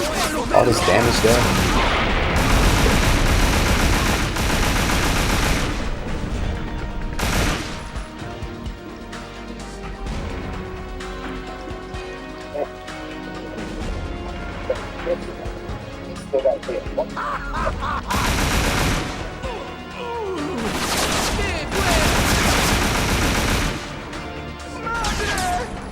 I will say though, with this game, I like the concept how, like, the more people you shot and killed and how you were actually triumphantly winning, that boosted him up and allowed him to become almost invincible once you reach your boss level up. That concept was pretty cool.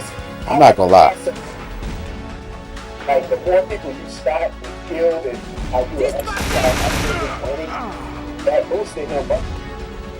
And to become almost invincible once you reach the boss level. That concept is really cool.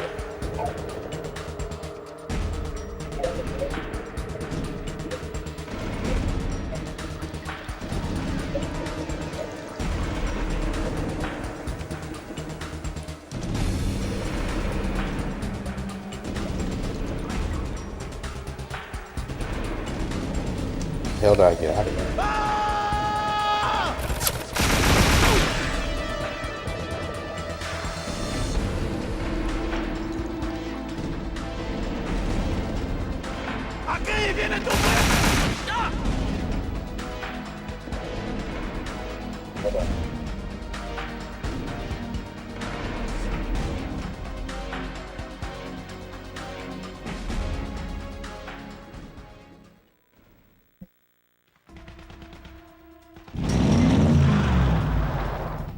This way! This way!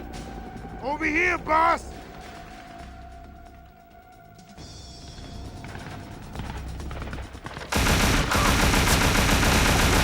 ¡Muere! ¡Muere!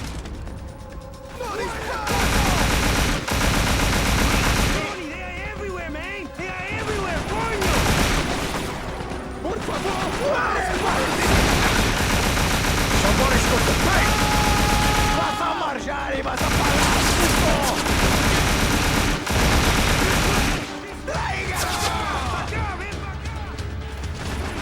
You wanna fuck with me? Fuck. It was at the wrong time. Bring it to me! You fucking motherfucking whore! Fuck! Now you know who I am!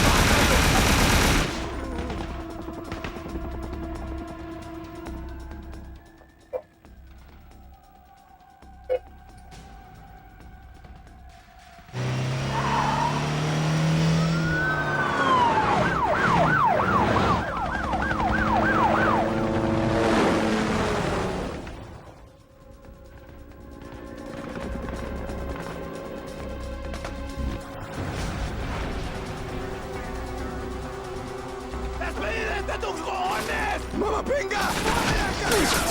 Oh shit.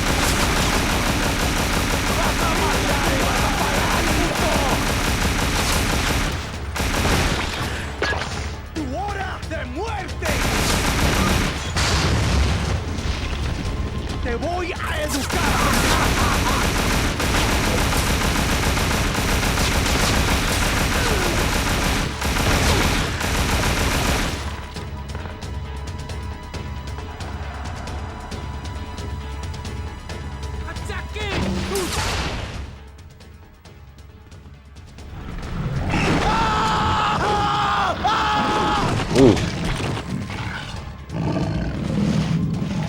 That's a loyal tiger.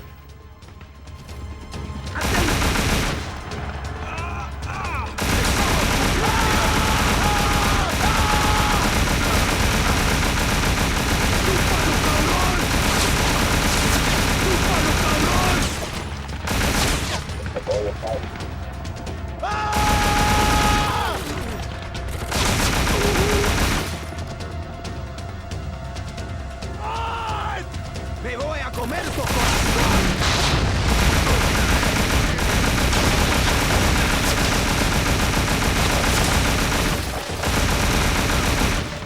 ¡Vamos, chingado! ¡Hora de morir!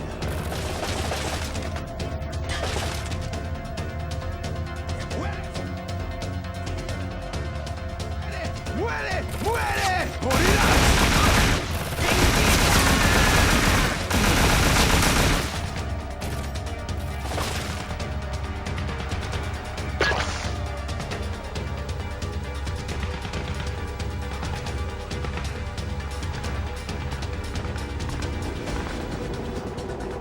¡Encuentra! ¡Tenemos que matarlo! Oh, damn.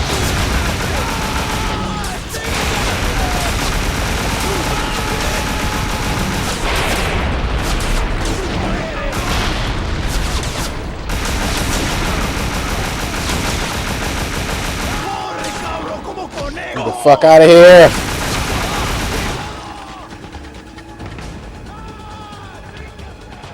Fuck, Tony, where am I going? ¡Búscalo, cabrón! Holy shit. Holy shit.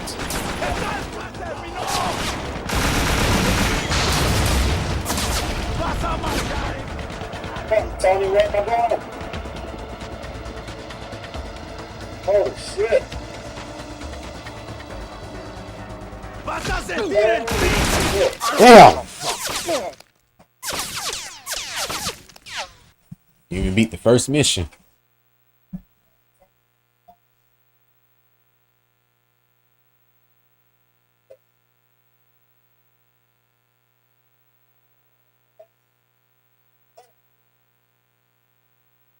Yeah, that's what's up, man.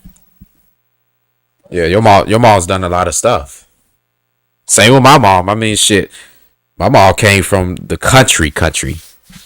Like, if I could show y'all the shit that my mom grew up in, where I got land at and down in Casita, Georgia, dude, like they were using outhouses at the time when she had to she grew up with, like I said, shit, 6 other siblings, and they grew up in, you know, a little small house. It was just like 2 rooms. They had a well out there, but you know, it was just country living. Did that. She went to school, got her degree in psychology and stuff. Came up here to Atlanta.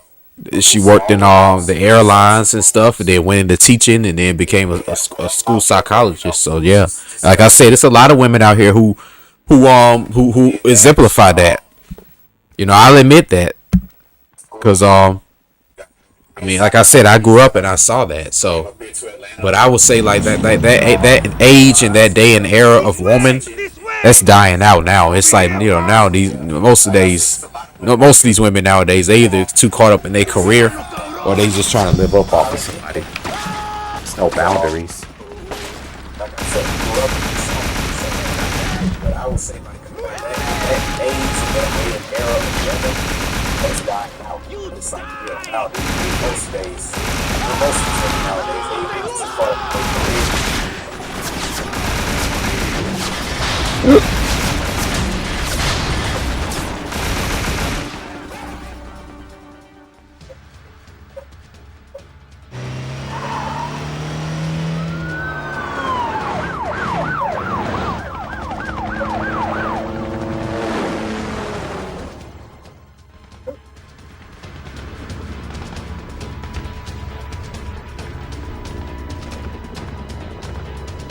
¡Tu sangre es vida!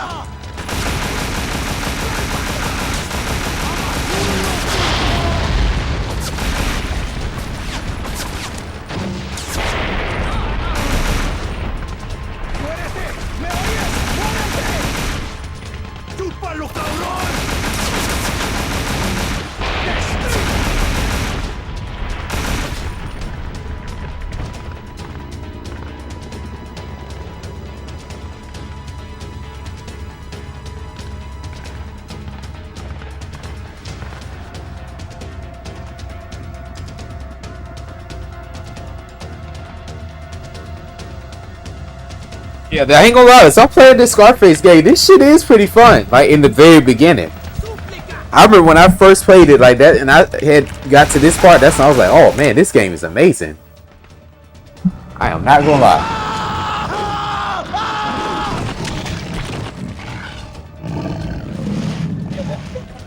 Scarface game, this shit is pretty fun. Like in the very beginning, I think when I first played it like that, and I had got to this part. That's when I was like, "Oh man, this game is amazing." Because it reminds me of it's the perfect what if situation. Like, what if Tony Montana really survived all this shit in the movie? Because I ain't gonna lie, I would have loved to see a Scarface Part 2, but it couldn't be a Scarface Part 2 because he had already did everything.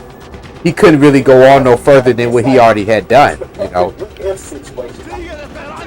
If Tony Montana really survived all this shit in the movie? Because I ain't gonna lie, I would have loved to see a Scarface Part 2, but it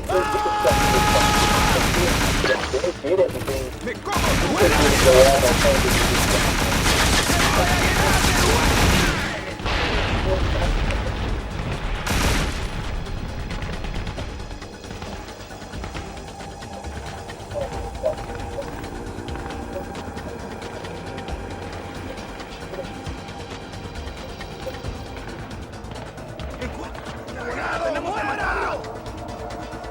Pero muere, marrano.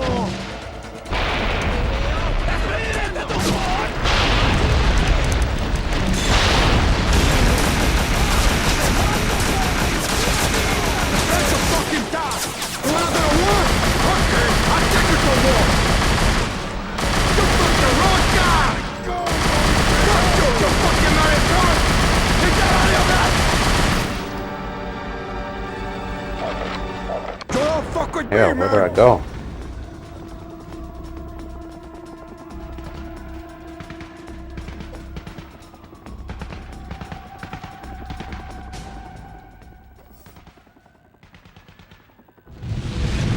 You wanna play with me?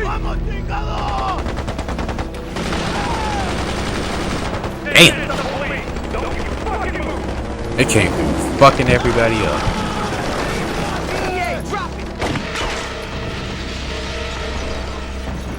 Okay, in real life, no way he would have escaped that. During a police raid, they would have had all kinds of radars and everything. They would have caught his ass. The job is done. Montana is gone. Everything is destroyed. Nothing left. The policia have taken over the mansion, but there's nothing left. No fucking way he could have survived that. His empire is destroyed.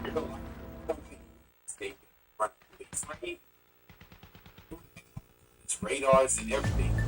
They would have caught his ass. Ooh.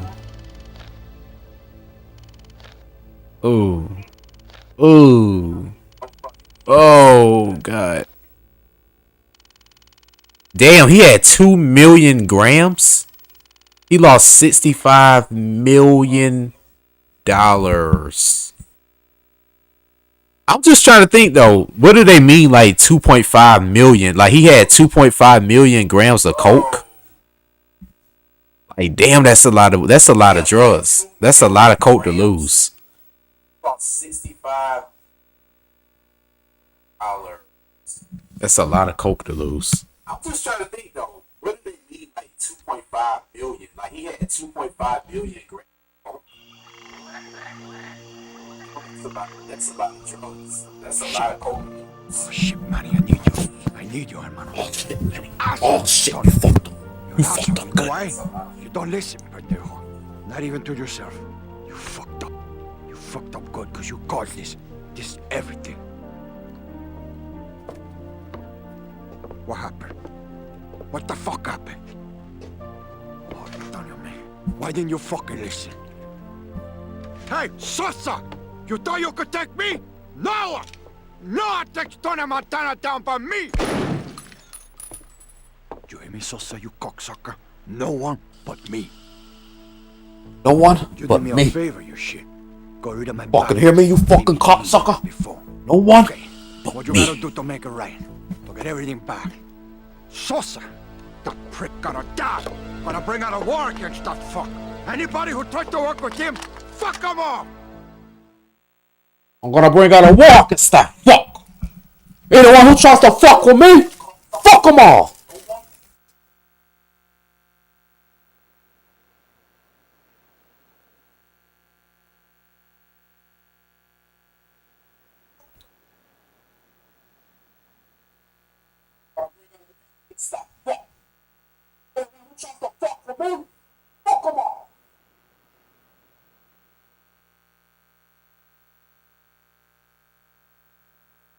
Oh, Tony Montana. It was just inevitable. They had to make an exclusive game for this movie, though. I mean, I remember in the 2000s, a lot of people that had grew up in the 90s didn't get to see Scarface like myself. I was too young to see it then. So, really, this video game was created for the generation of people who didn't get to grow up who didn't get a chance to grow up watching the movie like that and had that imagination and that same thrill that people had back then. Because really, when this movie came out, it really was ahead of its time. Because you got to think, like, this is a movie that our parents would have been watching, and it's no way in hell our parents would have been into Scarface. Like, that's just something that seemed like that was for like a later generation. This movie came out, it really was ahead of its time. You got to think, like, this is a movie that our parents would have been watching. If that guy had 2,500 kilos, like, that's a lot of fucking coke. I'll be scared to have that much coke. Shit, I'd be scared to have that much weed. The most amount of weed I ever seen was 65 pounds.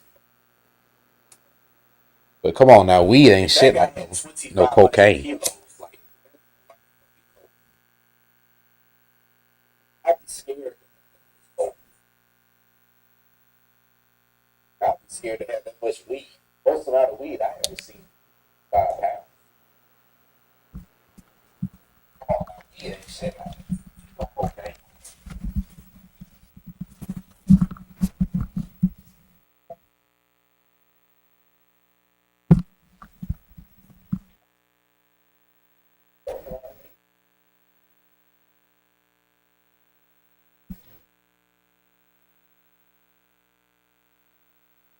Anything that it seems like anything in this country they don't want you doing is because they want to have control over how much of it you can do, basically. Straight. Find out what he knows. Because all this shit is expensive. Whether it's coke, weed, it don't fucking matter. All this shit is expensive. Anything in this country, and it all costs money to make it, and it costs money to distribute it. That's the only reason why this shit is illegal. Hell, I'm even hearing up there in Oregon that they just legalized heroin. That they legalized like Schedule C drugs or whatever that shit is called. But basically, like, hard drugs are legal up there. Like, so you could legally do coke, you could legally do heroin up there, opioids and shit. I wouldn't be surprised though, even if you could do all that shit, they still would penalize your ass for some weed. It's like they just gotta hate on the weed for whatever reason.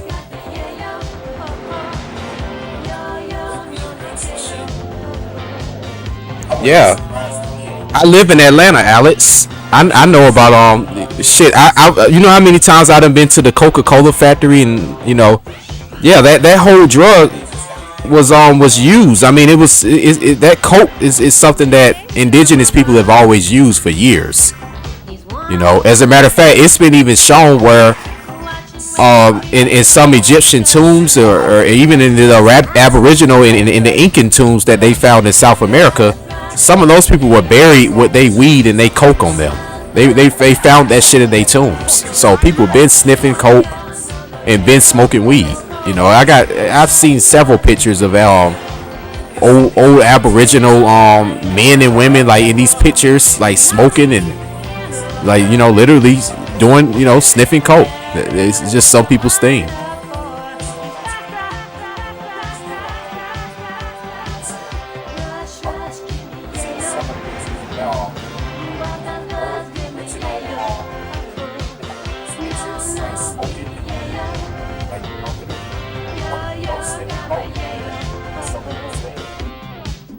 I'm not gonna lie, man. I couldn't handle no weed when I first had started smoking it. I remember me and Dane had first started smoking the weed. I used to be so fucking silly and high. I didn't know what the hell was going on, y'all. And like I said, like I don't know if you guys remember that point in time, but before my Operation Thunderstrike, Operation Phoenix review, I wasn't smoking weed. Since that review, I've been smoking weed. So you could only imagine how much that has really helped me. I mean, it's like I said, man. Like it's all contrived and controlled to stop us from being able to have as much of what we want as human beings on this planet. Like some abnormal force always has to regulate you out here. And I done had to see it all with the weed, man. Of course, Mr. My first experience seeing that shit when I was real young. I remember my friend used to smoke it, and like I said, I was like Ronald Reagan, man. I was like, I'm not about to be smoking no weed. Like you're not supposed to. I just thought like you're not supposed to do that. Like for what? And then this problem started happening, and stress started piling up. I said I'm gonna have to go on and hit that blunt one time. See how this is. I smoked it for the first time, and I was tripping out. Everything seemed like a dream. I didn't know what was real and what was fake. But then over time, it's like it just kind of helped develop my consciousness and my level of intelligence. It just kind of opened up and went to a whole nother dimension. And that's how y'all got the frustrated game reviewer to be at the level that it's at now. Like you gotta really thank that marijuana, because that gal definitely helped. It just kind of helped develop my consciousness and my level of intelligence. It just kind of opened up in a whole nother dimension. Shit, even right here, Tony just did a bump. That's how y'all got the frustrated game reviewer to be at the level that it's at now. Like you gotta really thank that marijuana. That gal definitely helped. Yeah, my quarterback club review. I'm not gonna lie. When I started my reviews really early, like I said, man, I still wasn't clear. Like it didn't really have any true clarity as far as like how I wanted to go about doing it. Like how far I was gonna be doing it. Like the scripts. Like I said, my writing wasn't developed like that. Like I said, I had to go through my trials and tribulations with that. And I gotta admit, man, like once I had started smoking and just writing my ideas out more, like I said, just writing. I remember like in 2013, before I had started doing that Rebel Raiders Operation Nighthawk review, I just would write every single day, like just write my ideas out. I would get high as fuck and just write, high as hell and write. You can ask Dane Chandler. He sat there and watched it during this transition. And that's when I had did Rebel Raiders Operation Nighthawk. That was actually the first review. I said, fuck it, I'm gonna really show people what I'm doing, because this is who I am. Like I said, I can't hide who I am, so I might as well show all of it. And that was the first review I did it. And I said, oh, okay, so that review actually people found kind of funny. But like I said, that was the first review I did where I was really high. And I'm not gonna lie, man, like if it weren't for the weed, the review wouldn't have been as funny as it would have been. And some people feel like they can operate without it, or they get to a point where they don't need it. I feel like it's a part of me. I remember at that time I did that and it worked out, and then it went from that and I did the Scorpion King review, and it just, like I said, man, a lot of them reviews, man, I was high out my fucking mind when I wrote those shits. But when I did those early ones, it was like a lot of young, excited energy that I wanted to put out, but it still was a lot of unconfident energy that I had of myself as well. Because I remember I was stumbling over my words when I was doing the review. I wasn't really like real, I feel like, when I did it either. It was kind of more like I just want to put this script out and just have something funny. But I wasn't really being real because, like I said, a lot of the games I reviewed, I actually liked. I liked NBA Live 95. I liked the Cap Attack. I like Dynamite Heady. I like Eternal Champions. Like, but I bashed those games, and some people gave me shit for that. And to be honest, I deserved it. And that's why I had to come with my shit. I had to get my shit better. I had to get my writing skills developed. Like I said, I had to find myself more. I had to understand how to present myself better. And I feel like that's when the reviews got better, you know? And yeah, you know, that shit just got better after that. I had to get my shit better. I had to get my writing skills developed. Like I said, find myself more. I had to understand, present myself better. So the reviews got better. Yeah. Let's see if I can find me some drugs.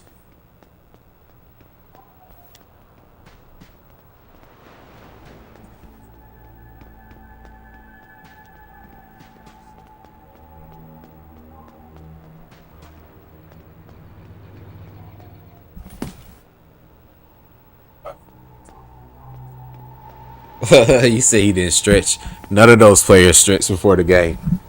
And you know what's funny? When I did that review, man, like I said, man, I was so inexperienced because I was thinking to myself, like, that shit literally happens. Like, you'll be running in the game, and then a player would just fall down and start like going into those convulsions, like holding their knee and shit, like they fucking, you know, bust their knee. You know what's funny? When I did that, And like I said, when I did that review, I really didn't know that it was gonna happen at that time. I literally had just caught it at that moment because whenever I did my recordings, I would just sit the camera on a tripod in front of the TV.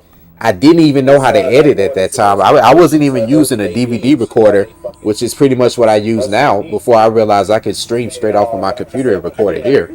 But before that, I used to just put the camera in front of the TV and then just like read my script and try to play the game at the same time. That's why, you know, a lot of the stuff I did, it was kind of unpredictable because I'll be just playing the game and trying to remember my script at the same time. Because it wasn't all the way natural the way I was doing my reviews. Like I said, I still had a lot of development. I still had to understand myself better. But I remember some people had said that in the comment section on their review. It was like he says that the player can't catch a pick, but there he actually catches a pick. somebody had roasted my ass for that shit. Somebody roasted my ass for that shit. And I couldn't do nothing but laugh about it because I'm like, damn, he right, because I didn't realize he caught the pick.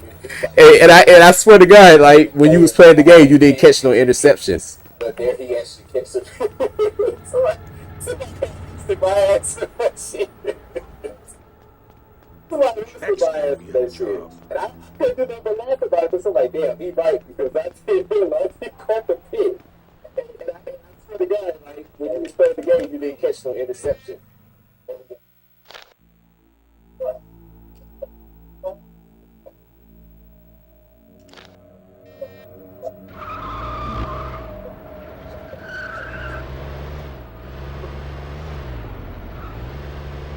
If I were to stream a game of Quarterback Club, man, I swear the whole team would be injured before I even finished the game. But to be honest, I like Quarterback Club. That's like one of my favorite old school football games. If not, I actually like it better than Blitz, to be honest.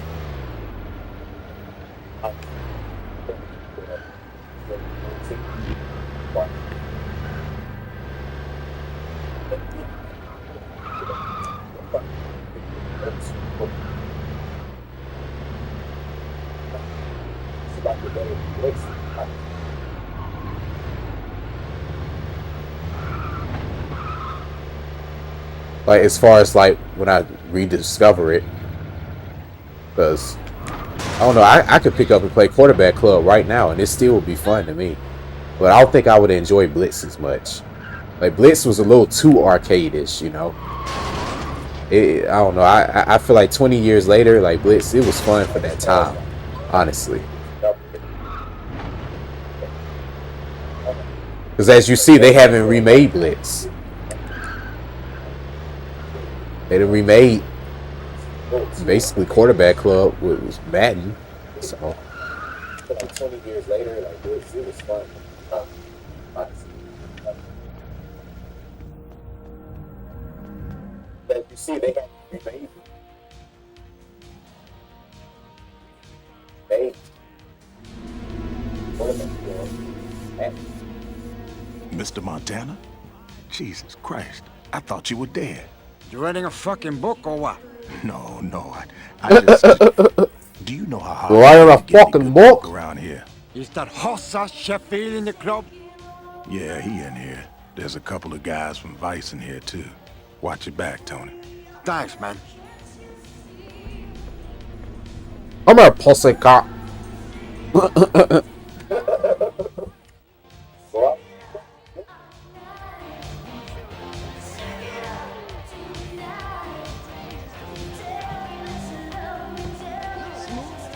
You dance like a cream puff, man.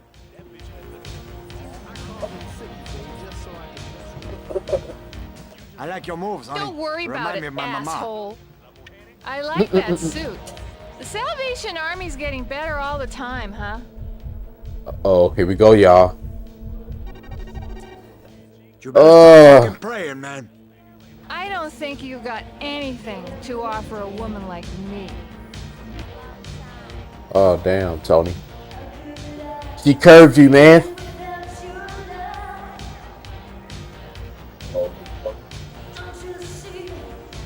You're a real woman, I can tell. Let's not and say we did.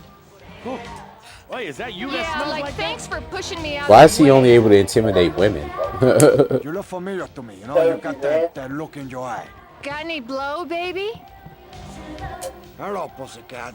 Ew, that's so gross. What the fuck? Hey, what's the matter with you? You in a fucking trance? Oh, baby. You gotta be the hottest thing I've seen all day. Oh, look at you. You dance like a rat crawling. Those guys are twins. The only thing in these pants will make your They look like they look like Lance Vance. What you doing up in here? Thought you was supposed to be backstabbing Tommy Vercetti. It's time for the Lance Vance dance. Lance Vance. Cheap bastard. Come on, baby. You know Cubans are the best fucks around. Are you like, oh, nice try to cop a feel. God, do I look that fucking desperate to you? Alright, let's go. Intimidate you. No! You wanna test me, fucker? You talk pretty big for a nobody, you know that?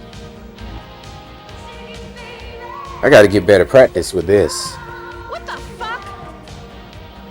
I'm not gonna lie, man. This game is starting to bring back some memories, man. I remember when I first got this shit. This was in 07. It was in 07. I remember I first saw that commercial that fall of 2006. Remember, we had to fucking move to Statesboro, Georgia. That shit sucked when I moved down there, y'all. As a teenager. But it was a good transition because looking in like the history of the frustrated game reviewer, like that's how I became better at my craft. I had to learn how to sit my ass down and learn how to understand how to be bored and what to do with boredom. Because, you know, coming from the city and where, you know, Atlanta is like so fast paced.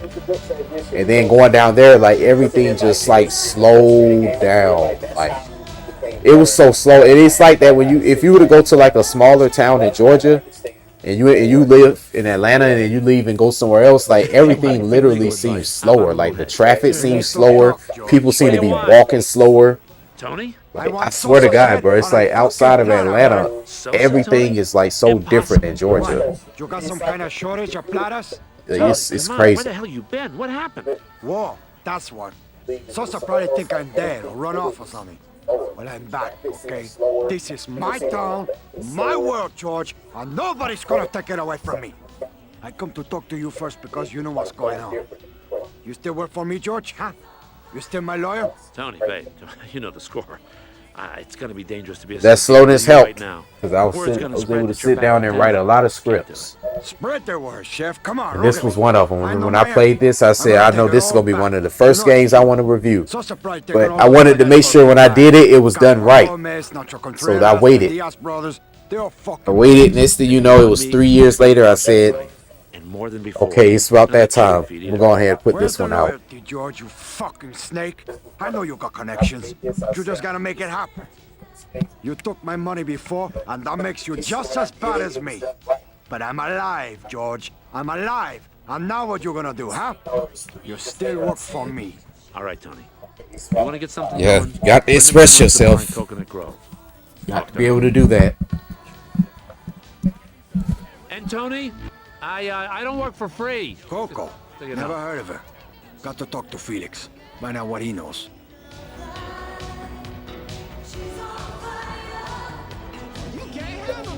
I like your moves, honey. Remind me of my mama. Your mother was a dancer? Oh, you two don't try to flat me for this damn music. Try to pull some bullshit. Sorry, Chica. Watch it, loser taco salesman. Watch the feet, man. Oh, nice try to cop a feel. Oh, look at you. You dance like a rat crawled in your pants, man. The only thing in these pants will make your job. You're hard charging me. I want to try to intimidate somebody again. Baby. Is this all people in the 80s did was just talk shit to each other and sniff coke? They do weird shuffle dances.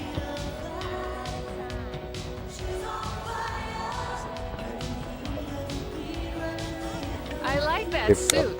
The Salvation Army's getting better all the time, huh? Fucking hell! Speak to me, you cocksucker. You know, people like you ruin the atmosphere for everyone else. Damn, Tony.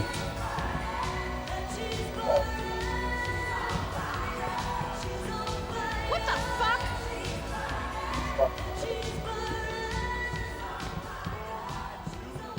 What? Hey, what's going on? I hear you. I hear you.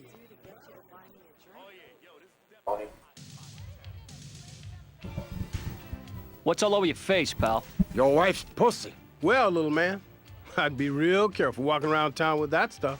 Yeah, you never know who you might run into. Hey, Yeah, my where'd you put TV it actually there, is man? on game I mode. kicked your ass all over the dance. It's on. I'm actually playing this on the old school You know how this Sanyo works. TV. We've got your mansion locked up tighter than a It nun's seems like ass. older If you want games, it back, you're gonna the have to call quality the cash. shows better on the Oh, you older guys TV. don't I quit. don't You're really like how a it shows fucking on cockroach. HD Always TV. looking for that hole to crawl But into I usually and play worm my your games way on the in. old school Look, buddy, we know Sanyo. what you're up to.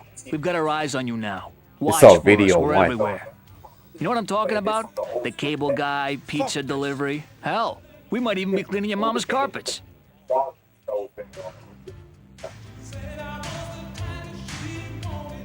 Fuck that.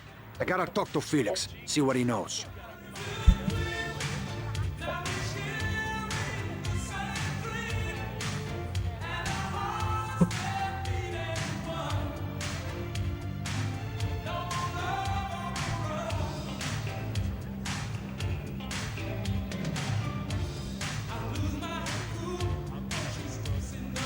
Yeah, I think it is somewhat of a delay. I'm about to just turn my TV off in a minute. Just expand the size on my laptop screen.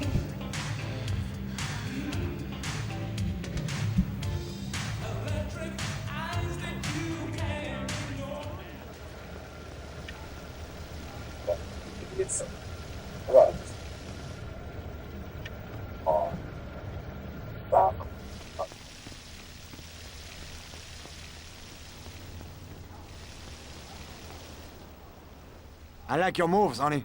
Remind me of my mama. Your mother was a dancer?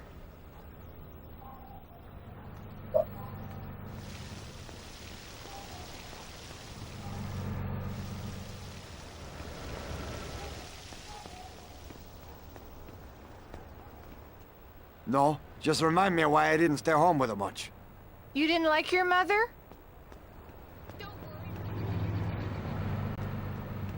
God, don't you ever take a bath? Hey, baby, how come you out here selling your ass? Not a lot of choices in this city.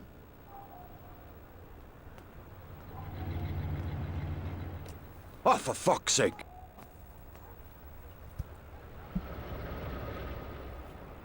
Yeah, man. I try to make it fun. Like I said, like I'm not a boring individual. Like I said, most guys, I don't even really. It's only a few people I noticed that stream that I like watching do their streams.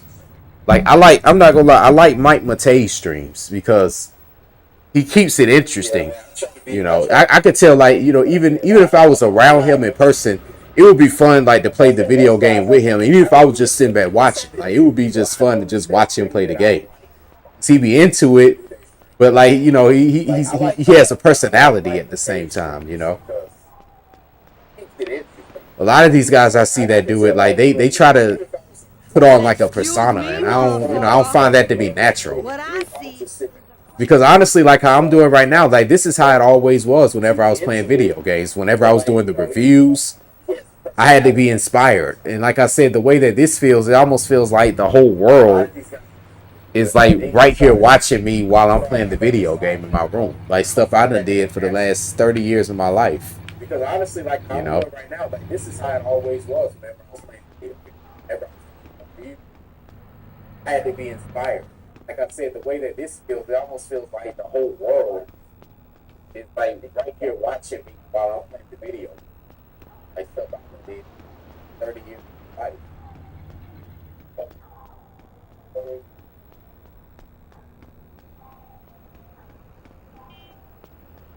What the fuck you fucking pimps do anyway? I sell pussy, that's what I do.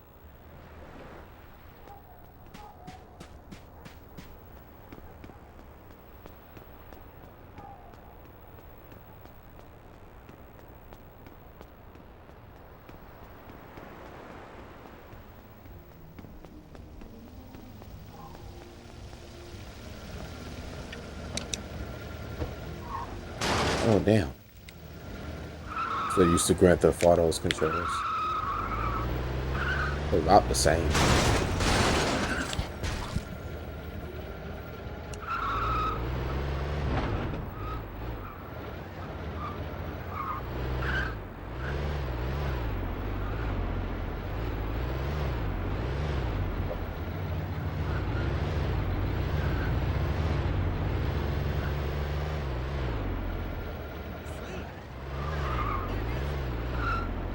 Where the drug dealers at? Need some drugs to sell.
Wow, cats have teeth on their tongues. That's wild.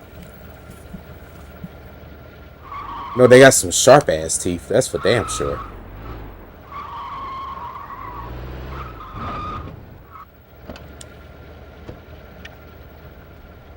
Just imagine how that probably felt for that guy who got devoured by that tiger earlier. Imagine how that felt.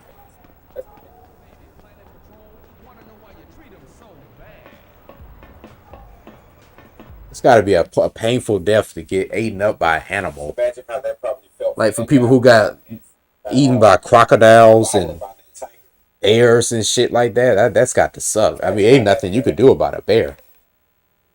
But take his ass out. And bears are fast as shit. Felix, how's you doing, man? Oh shit, it's fucking true. Oh, word spreads fast. Tony, Jesus, it's good to see you. How's business, Felix? Just still working all the angles? It's tough, Tony. I've been laying low, you know, since you left. Sosa's trying to run me out. He's putting the squeeze on all the small-time suppliers. Surprise! All that gonna change. The others are pissed. Nacho Contreras and the Diaz brothers lost. I know one thing, a fucking cat's tongue feel like sandpaper. So I can believe those probably are like mini teeth. Tell me what you know, man. I was at your storehouse 2 months ago, you know. I didn't know what was going on. Word on the street was that you were dead, so I had to look around. When I got there, I recognized a couple of your guys, but then I saw Gaspar. I'll be sitting there He was inside watching doing a little handyman job and shit. I bought a couple of keys off them, but the price was jacked. Fucking sand some walls and shit.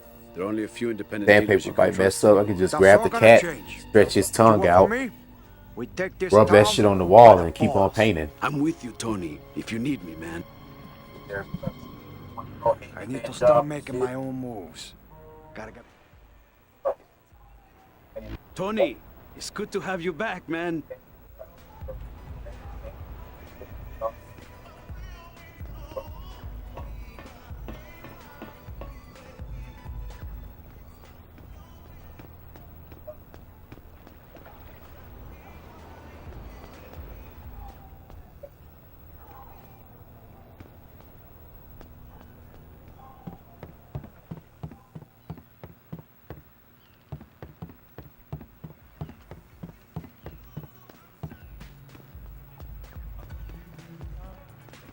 Fuck! How many steroids you eat a day, man?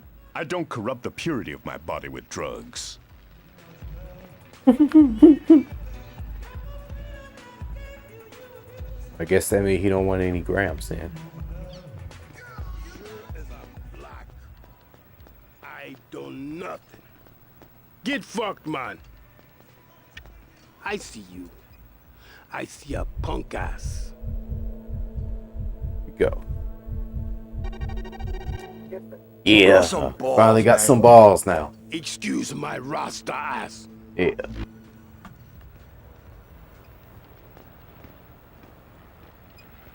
Take a picture. It'll last longer, man. I see where you're coming from. But if he's a drug dealer, like, why would he want to go around intimidating people? You want to flatter them so you can sell the drugs.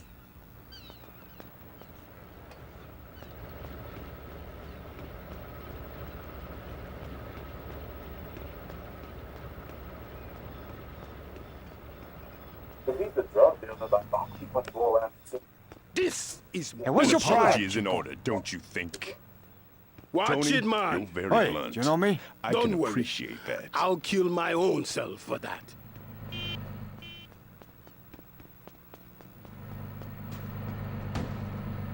Oh.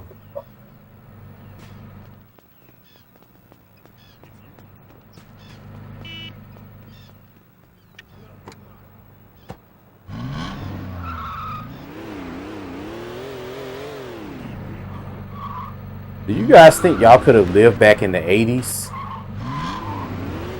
I don't know if I could have lived back then. At least the 90s. I could relive the 90s, but the 80s, I don't know. Like I say, I'm not too sure how life would have been back then.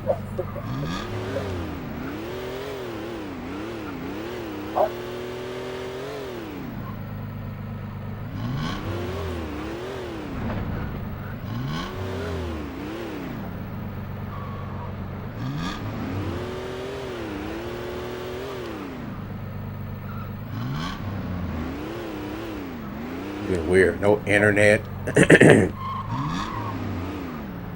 Barely got video games. But you would have had the arcades. That would have been fucking cool. They would have had like drive-in theaters and stuff. That still existed in the 80s.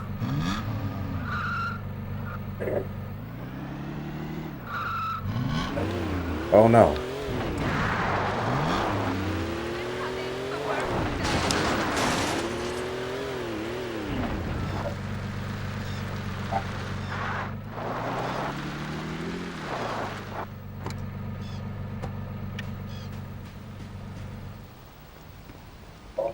Cape Canaveral. Watch Give me a scotch. On the rocks? Straight It up. actually would have been a lot to do, to be honest, because back then You've been here before. society, I mean, at least from what I remember in the 90s, and then of course what people have told me that lived in the 80s, like society back then was a little bit more loose, like, and the rules weren't as tight as they are now. Like now it's like everything is like Felix is working for me. everything is about like security. Everybody want to watch you, watch what you doing, watch where you going, watch what you buying, know how much money you make. It's like everything now is about like knowing what's going on with you, where back then it was a little bit more loose because the technology wasn't as developed. So it probably would have been a lot to do because I mean, I know from what I remember in the 90s, like, we weren't allowed to sit in the house all day like that and play video games and stuff. We had to go outside. Shit, my mom used to literally tell us, like, especially back then in the 90s, like, y'all got to go outside. Like, y'all can't just be sitting in the house all day like this. So we would just be outside playing with bugs and playing with sticks and just making up stuff to do. And then, like, later on that night, that's when we used to play the video games. Maybe that's why I'm good at video games at night, because I remember that's when we had the opportunity to play them. And then on the weekends. Before you ask, no, I don't want to go out with you. Maybe that's why I'm good at video games at night.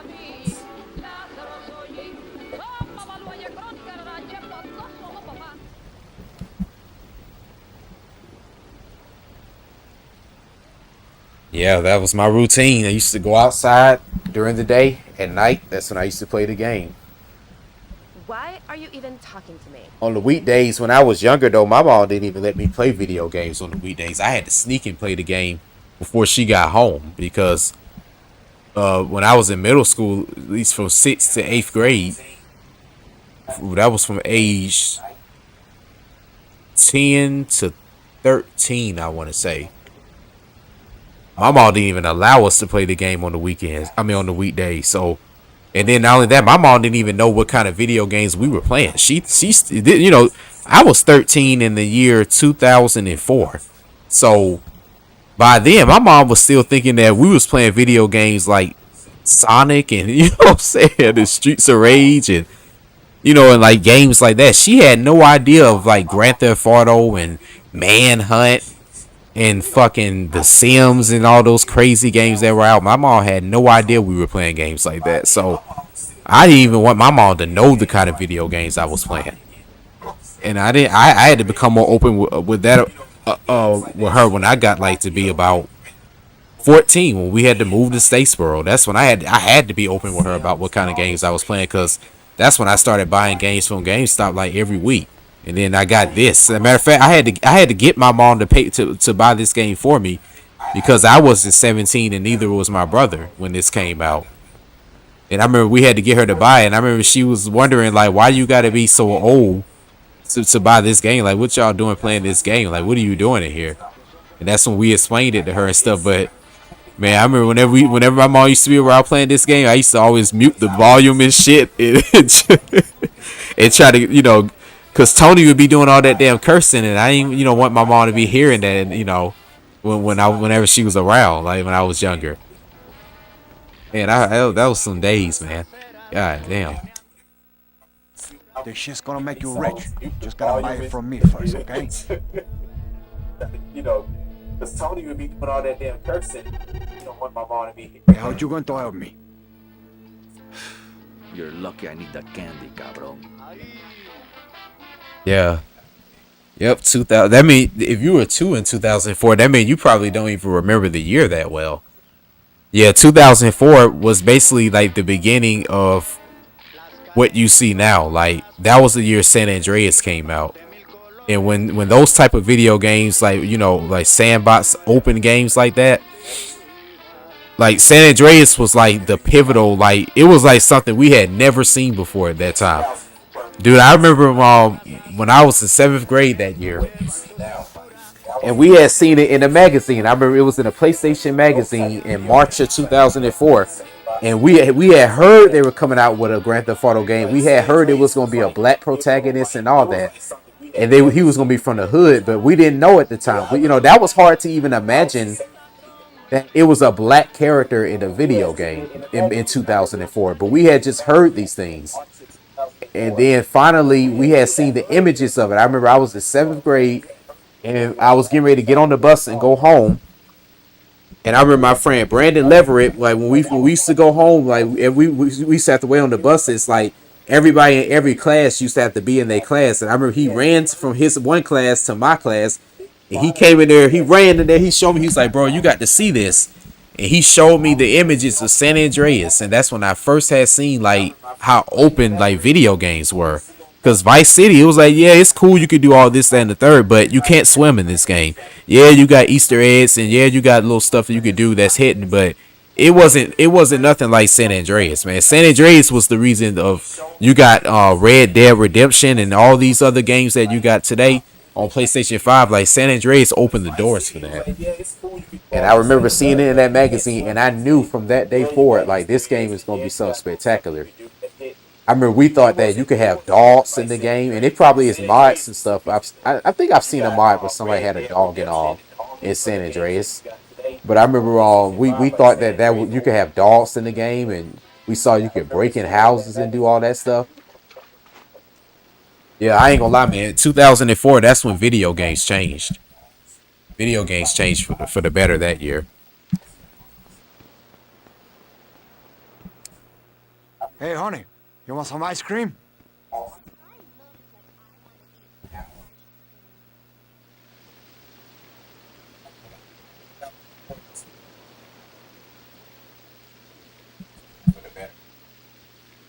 Yeah, and then like I said too, like video games had gotten very mature. Like that was during the time when you had to pretty much lie to your parents about the type of game you was getting. You'd be like, it's called San Andreas, and then you'll see the cover, and there'll be all these women and stuff like that. I remember my mom used to be like, what is this? Like, what are you doing in the game?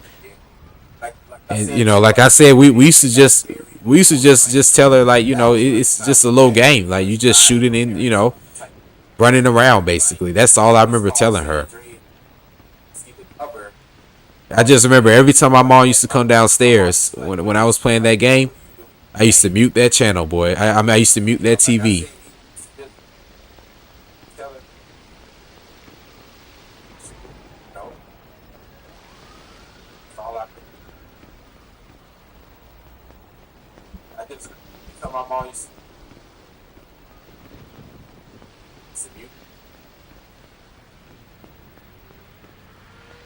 Yeah, video games had gotten very mature in the 2000s. Before that, it was just pretty much like, oh man, this is cool. This is a cool idea. But everything had just gotten about sex and nudity and all that. Like you see her right now, like I'd rather die than. it had just gotten completely. But what's interesting is it was games with sex and nudity on the Genesis. I'm not even gonna lie. It's just they weren't, publicized. That they weren't like the most popular games.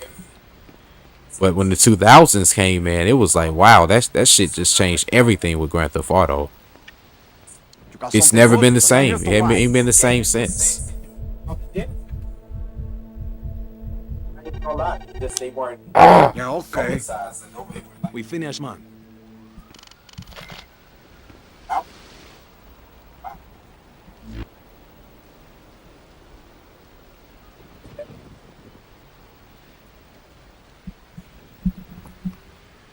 I never really considered Scarface to be a Grand Theft Auto clone.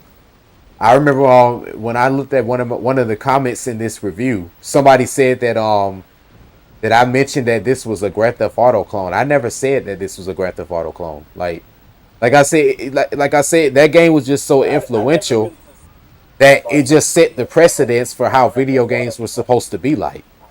I consider Grand Theft Auto to be like the Michael Jordan or like the Allen Iverson of the video game industry. It's like it had never been nothing like Michael Jordan before Michael Jordan, and it had never really been no player like Allen Iverson before Allen Iverson. It had been nobody like Allen Iverson. And that's kind of like how Grand Theft Auto was in the video game. It was like once that came out, it couldn't go back to what it was before with, you know, Sonic and Mario and all that. And even though like those games are around now, but they ain't, you know, they not selling like the Call of Duties and the Grand Theft Autos and all that. But even Grand Theft Auto now is kind of saturated.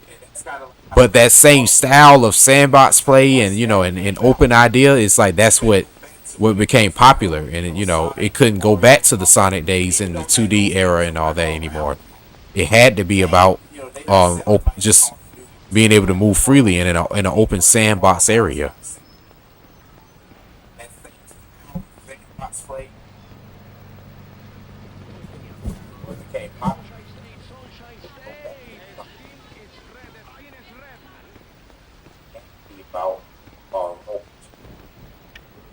Yeah, I got the money. Just need to show me what you got.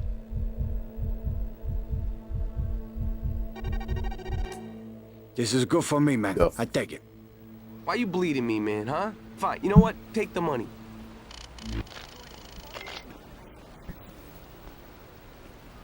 Damn, he just got 10,000 that fast. I wish it was that easy in real life.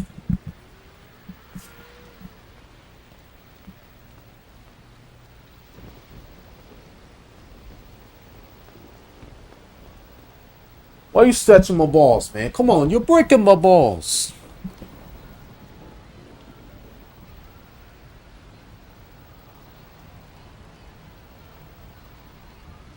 Yeah, I'm not gonna lie. I never really liked all those games like that with the extreme blood and all the gruesome, just the extreme gruesome nature. Like I didn't really like game like Manhunt like that. I mean, overall it was a good game, but I just never was really into all that. Like, you know, it was just a little excessive. You know, I like blood and gore, and, you know, and violence and all that stuff, but, you know, I mean, only when it's necessary, not like when it's just got like it has to be like the focal point of entertainment. I mean, Manhunt. Like I said, when Manhunt came out, it was like very controversial. Like, I like blood and gore, you know, and violence. It was very controversial, but it was a good game though. To me, I'm more of a suspense kind of guy. Like I'm more of a Resident Evil kind of guy. Like I'd rather like walk down a corridor and wonder what some shit is. Like I'm more of like, you know, want to psychologically be involved. I want to wonder what's going on rather than just outright just see it and, you know, be disgusted. That's why I love Resident Evil. We gonna stream Resident Evil soon too. As a matter of fact, I was talking to Dane about that. Said to me that I should stream Resident Evil Director's Cut, which is probably one of my favorite games of all time. Like that's the most challenging game for sure.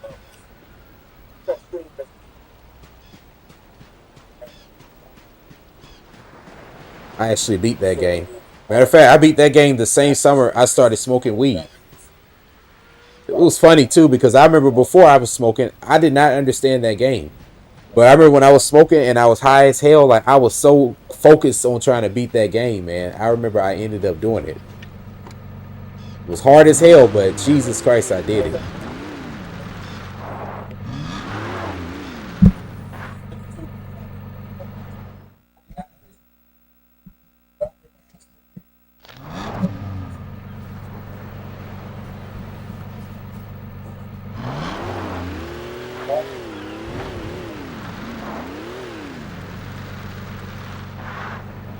Yeah, I love Resident Evil though. I love that game. I think of all time, I don't know if I've ever been asked that question, what's my favorite video games of all time? My favorite video game of all time, I would have to say, is probably San Andreas. And then after that, I gotta go with Resident Evil. Probably Resident Evil 2. Believe it or not, it's Resident Evil 2. That game was so hard, man. Resident Evil 1 was good, but Resident Evil 2 got it at the level where it needed. It was like Streets of Rage. Like it was like they did a good job with the first one, but that second one was what made it perfect. Man, that game's fun.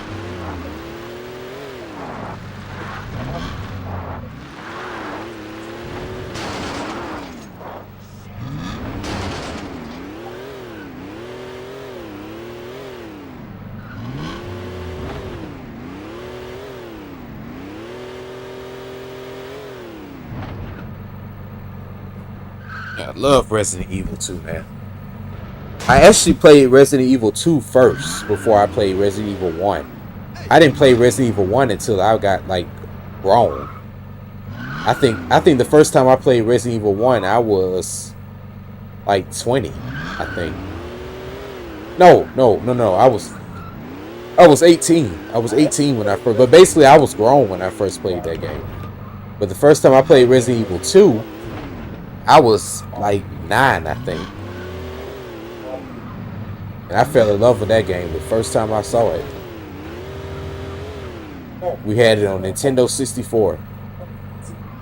So I didn't know anything about the cutscenes and all that stuff. We only knew about like, well, the 64 version had the cutscenes, but it wasn't like the PlayStation. So the PlayStation seemed to be like better.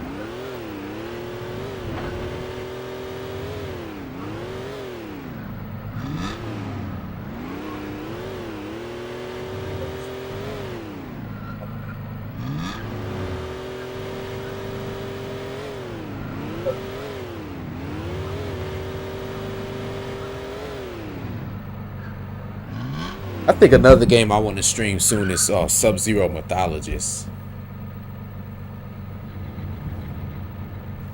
Yeah, Resident Evil now, it's not even like, it's definitely not really the zombie game. It's more like a third-person shooter. I noticed that on Resident Evil 5.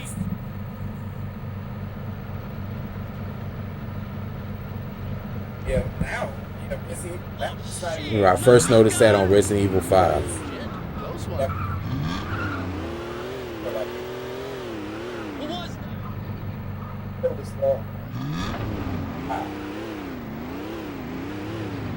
What year did that? I think Resident Evil 5 came out when I started college. That was in like 09. And yeah, I remember when I saw the advertisements and stuff for it, I thought it was pretty cool. But then when I played it, I'm like, man, you're getting a lot of ammo in this game. Once I realized I was getting a lot of ammo, that's when I knew, like, yeah, they just pretty much making Resident Evil like a shooter, like a third-person shooter. It's not necessarily about the suspenseful elements that it had before, limited ammo, and not like it had to be only about that, but it just wasn't the same at that point, you know. I'm going to do whatever it takes to protect my family.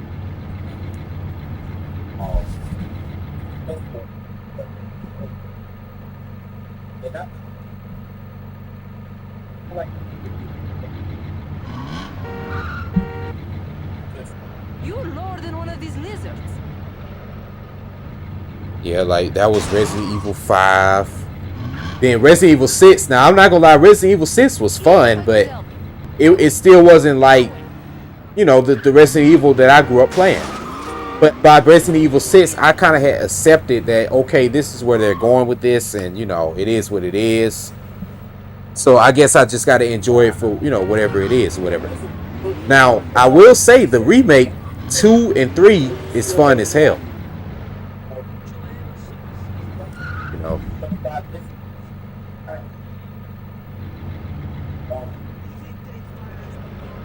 Like that remake was the remake that they made was pretty good.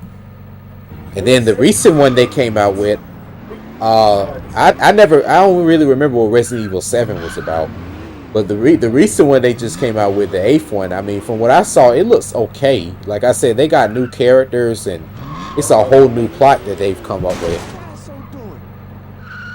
But you know, I don't know. Like I said, it looked like it was okay, but I noticed that they try to make it more like I know one thing, the characters aren't as scary as they used to be. Like a lot of the characters I saw that they were, you know, using as the villains now. Like I saw the lady, I think her name was like Lady Dimitrovic or something like that. Yeah, like she kind of reminded me a little bit of like the Salazar family from Resident Evil 4, like the way that it was with her and her daughters and all that, and she used them in you know, to kind of keep her alive and to keep the plague going. But you know, I mean, I don't know. Like I said, I didn't really like play Resident Evil 7, so I don't really know where they went with the plot of it. Like I said, the last one I played was Resident Evil 6. And I really don't even remember what was going on in that, but I do remember that kind of being like a remake of 4 a little bit.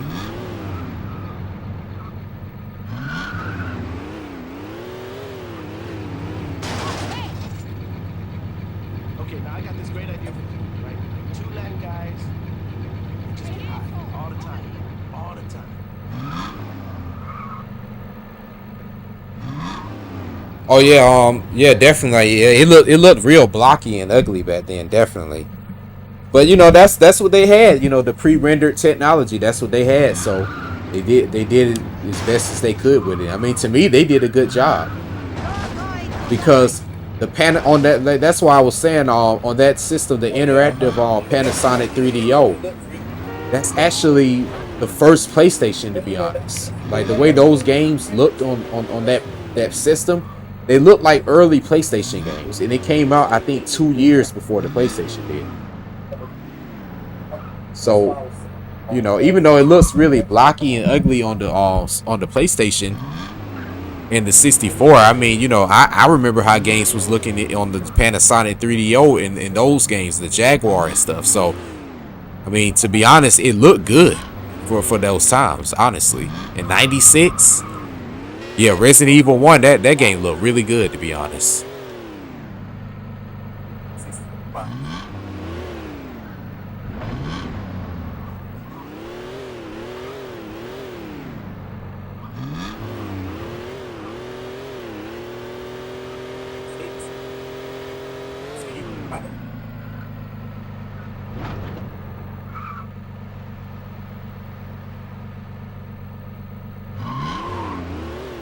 Yeah, that's pretty much what I noticed about the Lady Dimitrovich. I noticed that people were making a lot of like sex memes out of her and stuff too. Like saying like how she's supposed to be a villain and I'm supposed to be scared of her when I'm jacking off to her. She did have some big ass titties though. A lot of guys was like looking at her like she like this dominatrix. They wanted to be sat on by her, and then I guess let her eat their flesh so that she can keep surviving. I guess that's the new fetish now.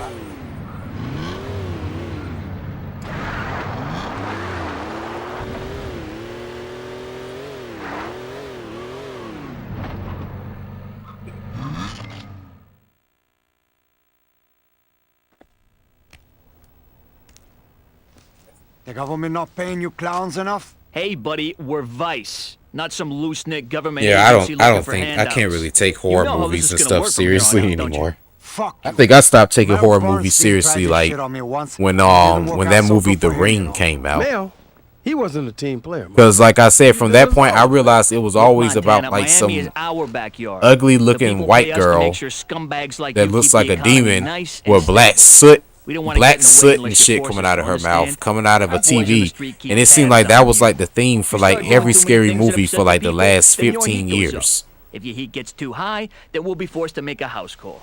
So, if you want to keep it cool with us, Montana, we suggest you make a donation. Maybe you two should go home and donate a little something to your wives, you know? Relax a little. We watching you, boy.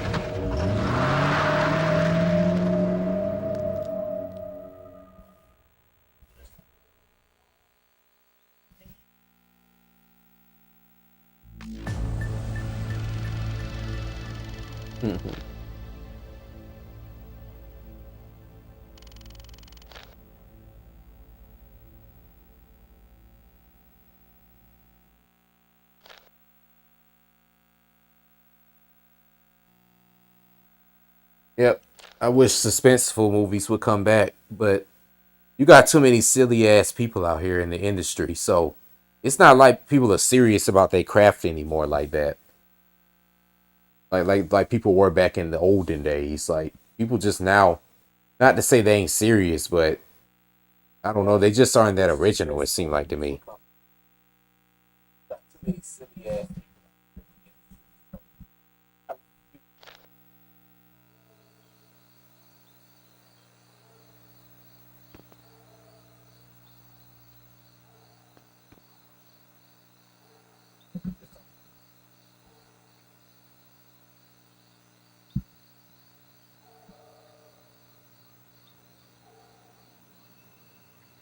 Yeah. The Alien and Predator series, yeah, it's definitely not the same anymore. That's all CGI and theatrics now. That totally lost that series lost its element like years ago though. I would say after probably like the fourth movie. After Alien 3, yeah, it didn't have that same appeal to me anymore.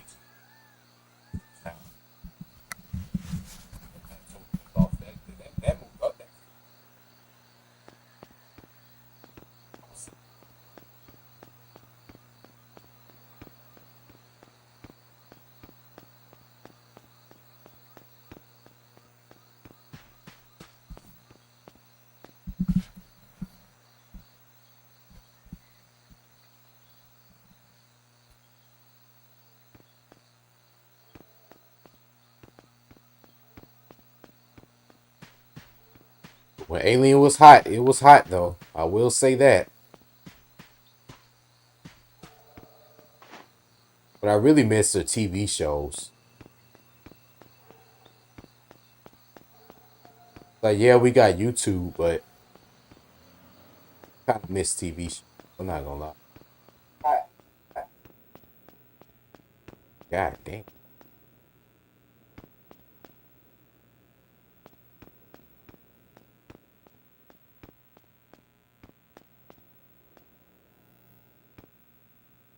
I know it's a lot of demons he got inside this ghosts inside this fucking man.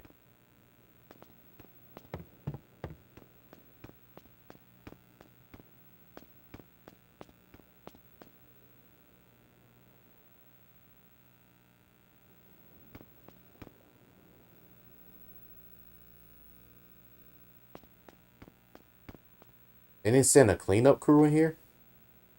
Damn, they left this shit the same from the day it happened. They should have sent the cleanup crew in here or something.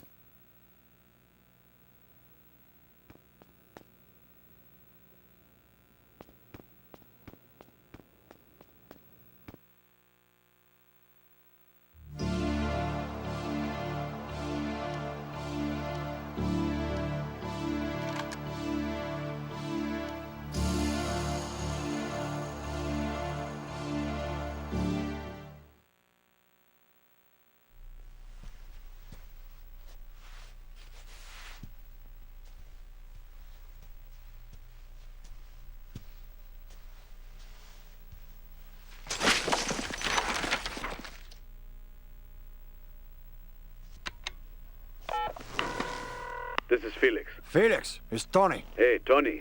Did you see Coco? Oh, yeah. She said you're terrible in bed, man. Look, I got my old house back. The fucking vice. Yeah, Netflix Place is could use a taking cleaning, over. You know, like a maid or something. Felix. But what's crazy is, man, Netflix used to have some good independent shows on there, like early on. Like when Netflix first got popular, like in like 2011, they used to have a lot of like independent movies on there, like and a lot of foreign films on there as well. It's a lot of guards. Then they just started coming out with their own different series of stuff. I mean, some of those shows on there are good, but it's just too many choices now. Like it ain't nothing that's really like. I don't know. I just don't really be into too much of this stuff anymore.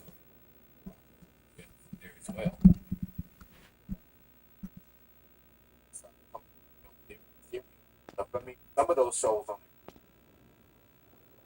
too many.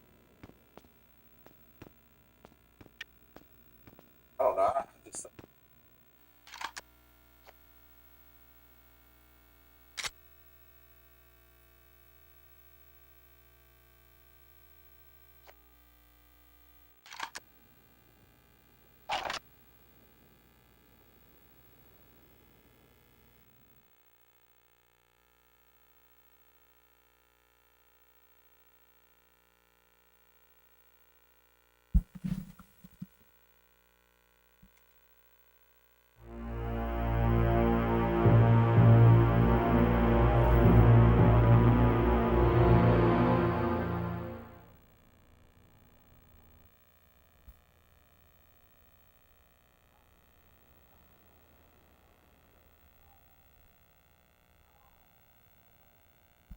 Yeah.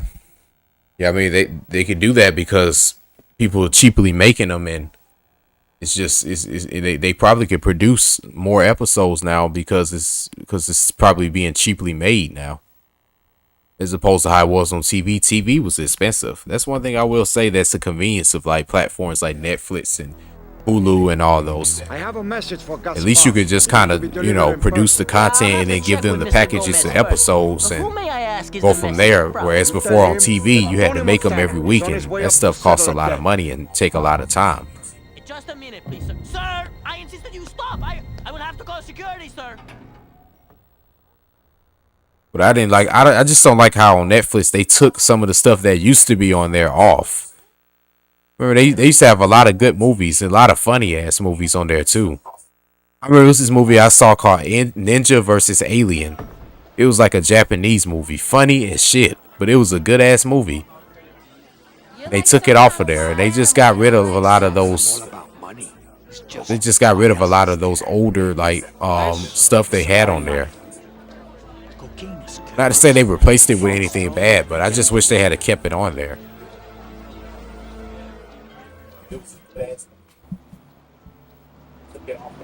Just got rid of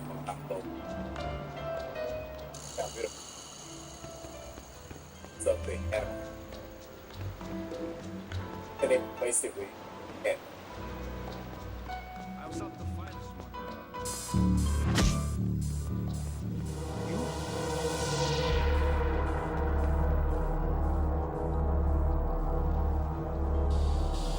Been out for about 2 hours. I'm probably about to go and make me something to eat. Hopefully come back. Hopefully not catch the itis and go to sleep. But it's getting a little late over here. It's already like 10:30. I'm probably about to do that and see if I could beat this mission at least, and then probably check some more of this out tomorrow. But appreciate everybody stopping by, checking me out. If I don't come on later on tonight, then expect me to be on tomorrow. I'll probably jump on then, and we'll continue Scarface and more other the games to come. I think I'm gonna probably try out Broken Helix soon for PlayStation 1. And peace out.